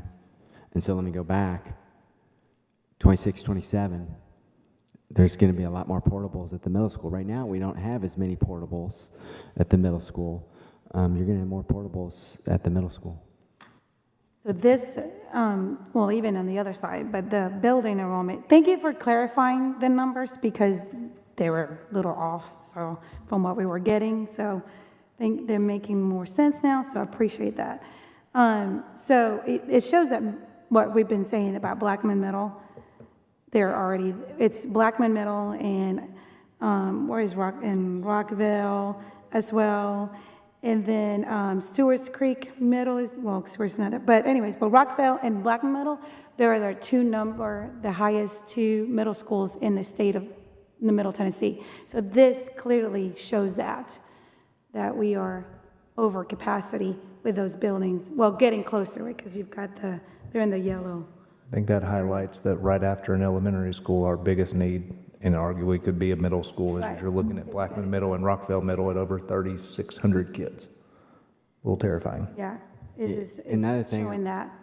Another thing I want to point out on middle schools, as we start to get into middle schools, and you start to have this high number of kids, those hallways, and as we stood there and we watched, it's amazing how they get those kids from one class to another class and how they've changed some of the schedules of the bells to get sixth grade to move this time, seventh grade. So you have tweaked out everything that you possibly can in these buildings, that when you come in to look at a building, when it's full, how can you make it so that you get maybe a few more kids in here? There's really not anything more you can do. And they've also, the principals, they've even made a decision of removing lockers just to have that width that you're talking about. So they have more accessibility to move from classroom to classroom by widening it. So that's another thing that they're having to take into consideration to add more with, is removing lockers. So that's the 6-8 building. So then we said the other facilities. So the K-8 building, so Thurman Francis, again, we said they're about 1,000 and there's a little under 700 students. They have 3 portable buildings there. So how that program works with the portables, it's what it is. The K-12 building, this was kind of an interesting building to get a capacity because it's right unique. We have K-5, 6, 8, 9, 12. And so this is kind of a mishmash of all of the ways in which we look at elementary, middle school, and high school to say it could house about 1,445 kids, right? Could you imagine 1,445 kids in that building? That's another conversation, right? So physically, that could be a possibility. Again, it seems that we have enough space in here. I'll hit on just looking at and talking to the principal. I know the community, that's one we may be able to add and pull closer to Rockville a little bit to help relieve some of that overcrowding. I know part of the community's issue is going to be athletics because it changes their classification. That's the history of it. I don't think that's anything where we are as a district that we can consider any longer. But I know that historically that's been the issue. So then our 612 buildings, 3 buildings, very uniquely different. And we almost thought about like just reclassifying this page, but there are 612 buildings. So obviously there's different programming at Central Magnet versus what we're seeing in the 2 alternative buildings. And it would appear there's a lot of space. There's no space in those alternative buildings, which goes back to a question of like, well, how do you determine portables? Well, those programs could not exist in those buildings without the portables, right? So that's going to take more conversation of like, what does that mean? And it may, we've heard conversation that there needs to be a third site, right? So, I don't know if you have anything more to say to that. I don't know if you want to reiterate the quote that you told us last week, but when we met with Rob last week, he's like, your alternative schools, you just have to do better. And I was like, well, that hurts, but thank you for the honest feedback. No, I agree with you. I will agree with you. They're not in great shape, and yeah, we can do better. And physically, let me just clarify so as people listen in on this, it's like physically the spaces, like they just need better space. What's happening with the teachers and the administrators over there, it's quite remarkable. I mean, I saw some things like one day where there were kids that were in the middle school, and the next day I happened to be there where it was the day that they were coming to the alternative, and just the amount of caring and love that they showed those kids coming into this different environments was pretty amazing. Good people. We think they're Well, we bought a building, so hopefully that will help with some issues. So again, this summarizes what I already mentioned there. All right, as we move into high school, yeah, running into problems here as well overall. So again, it's kind of the bubble effect, right? So we've had all of these larger elementaries that go into the middle school, and as they move into the high school, we're way out of capacity. And what is well, we have the additions, so that's not in here. So that gives us a little bit of breathing room, but what breathing room is there? I mean, when you add those 3 buildings capacity on here, we're still at a problem by 27, 28, right? And again, listing out each of the buildings that have more than 6, and that was something that our staff looked at. We're like, wow, if I was to compare this, very similar to Montgomery County. So we did the similar thing in Montgomery County, and they had to do this until they finally had the county commission give them dollars so that they could build the buildings that have opened up recently. So this is a lot of portables for secondary. A lot. Not the most. I've seen other places with more, if you can believe that. Here on this page, this outlines again what this looks like with capacity. Again, the conundrum is when we do the boundaries, where do we move these kids? You can't move a full building to another full building, so it's almost like fuller to full, based on like how fast some of the growth is. But I think this is where we're going to try to strategize more of like where we think buildings will be and how we can try to structure, if there is going to be any changes, that it'll make some sort of sense when that change actually can take place. There's a couple I wanted to call out. If you look at just some of our schools getting towards that 27, 28, and that's not as far away as we actually feel like it is. I mean, we're Laverne 3,000, Stewart's Creek 3,000. I mean, it's pretty alarming. Yeah, and some of these numbers are going, they're a lot higher than they were the year before, because even Blackman was 400 less students, and now they're getting additional 400, and they're the top 1 and 2 with enrollment. Rezoned. Rockville rezoned over there. So that was exactly what you were talking about, taking Fuller to full. We rezoned Rockville Park over to Blackman. But original, they were the kids that were there before the rezone, so they came back. Yeah, so that's where the increase came. Yep. And yet there are some that if you look in here, and the resigned number is large, but the attend number is not. So where are those kids going? To one of the other high school buildings. Yeah.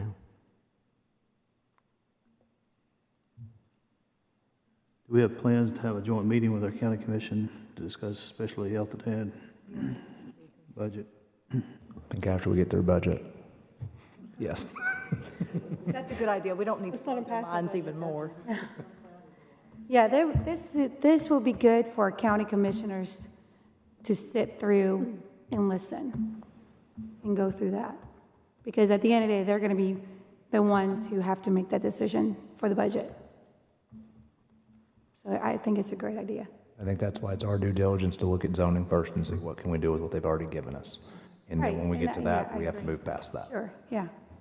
And to bring us full circle, these last couple of pages are just to try to bring this all together on what we're seeing.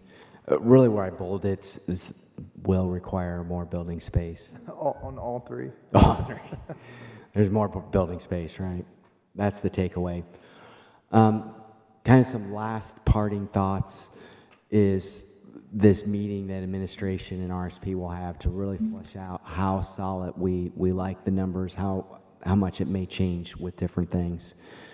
We've mentioned some stuff with portables on how you use that space.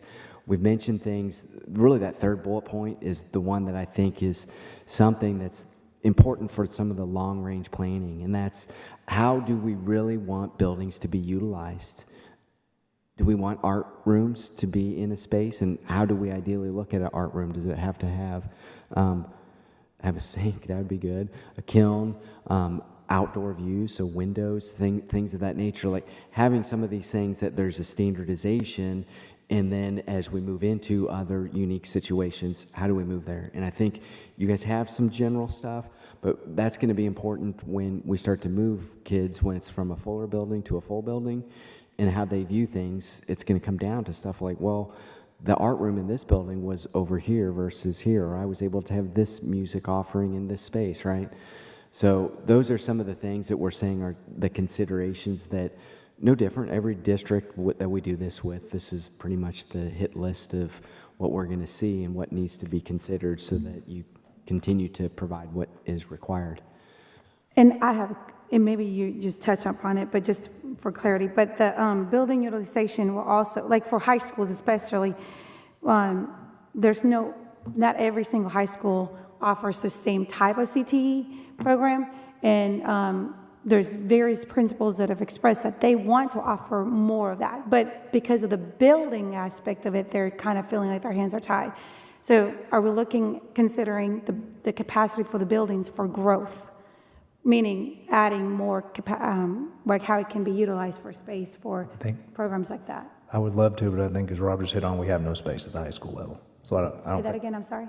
we don't have any space at the high school level to do it. I would love to do that, and I know our principals want that space too, but that hits to a different part. Part of our innovative model schools grant is to build a CTE center on the north end, and that's not included in this because that's still a little bit off, but it's been, without getting too far ahead, that initial design, that was approved by the state, wasn't it? Our initial application? Yeah. So. Okay. Okay. It is 8:45. Great. All right, that's everything. Thank you. So I apologize if it was long-winded, but hopefully this it's the introduction to what you need to know about capacity, and there's other steps that we'll be taking to move it to the level where when you start to do some of these other changes, it'll make sense. Thank you very much for this. This is very thorough. I got a question about the pre-K. I know you said that wasn't included in the attendance numbers, but did you include the space that we're using for pre-K in the capacity numbers? So actually the capacity is worse, or because we're using that space? Yeah, the capacity is identified here, so that makes the number higher, but then when you add those students in, Then our line goes up. yeah, your line goes up. That's not very good. Wow. I'd like to compliment you on something. The entire time you've been talking, you've said "we." And I really appreciate the fact that you are so involved and invested in what we're trying to do here. We have a great system. I know you've said it many times. And we're going to get even better. We're going to do some things to really help. But I really appreciate the fact that you are very personally invested in our system. Thank you for saying "we." Thank you. Thank you. Oh, can if I can, just real quickly, I forgot to mention it earlier. Mr. Lee, would you talk to us about the waxing the floors and the schools that are going to get the bid? And Thank you. Thank you, Rob. The bid for waxing The of the bid. floors, the majority of those schools are the schools that have summer school. Those schools do not have the ability to clean and wax their schools between the end of summer school and the start of school. We've done this the last 3 years. And we're short. This year, we've actually added some schools that are volunteer schools to this list, and they are the schools that are short-staffed and do not have appropriate staff to clean and wax their buildings. We sent out an email prior a while back asking anybody that's short-staffed that needs help, let us know. We've worked with some of the schools. They're going to do a couple of, maybe a wing, and we're going to do the rest. But that's what this bid is for. The first 2 years we did this, we were able to pay for it out of ESSER. We're not able to do that this year. So we're looking at, it's listed in here to come out of maintenance. It's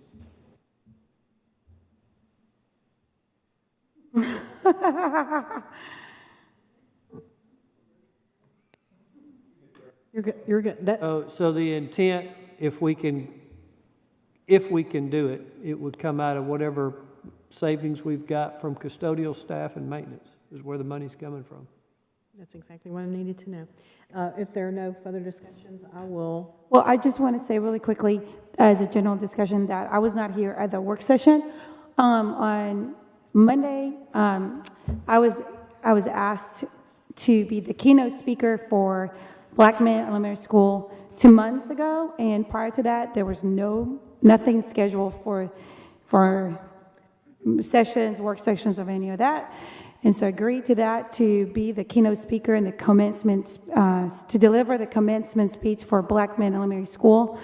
And that was really, really exciting, and I really had a good time, and I was really humbled and honored to be asked to do that. Ms. Darby? I just wanted to say, Dr. Sullivan and I have kind of had some brief conversations about the pre-K program. Just to give you guys some information to probably just think about, since it was brought up in regards to this study.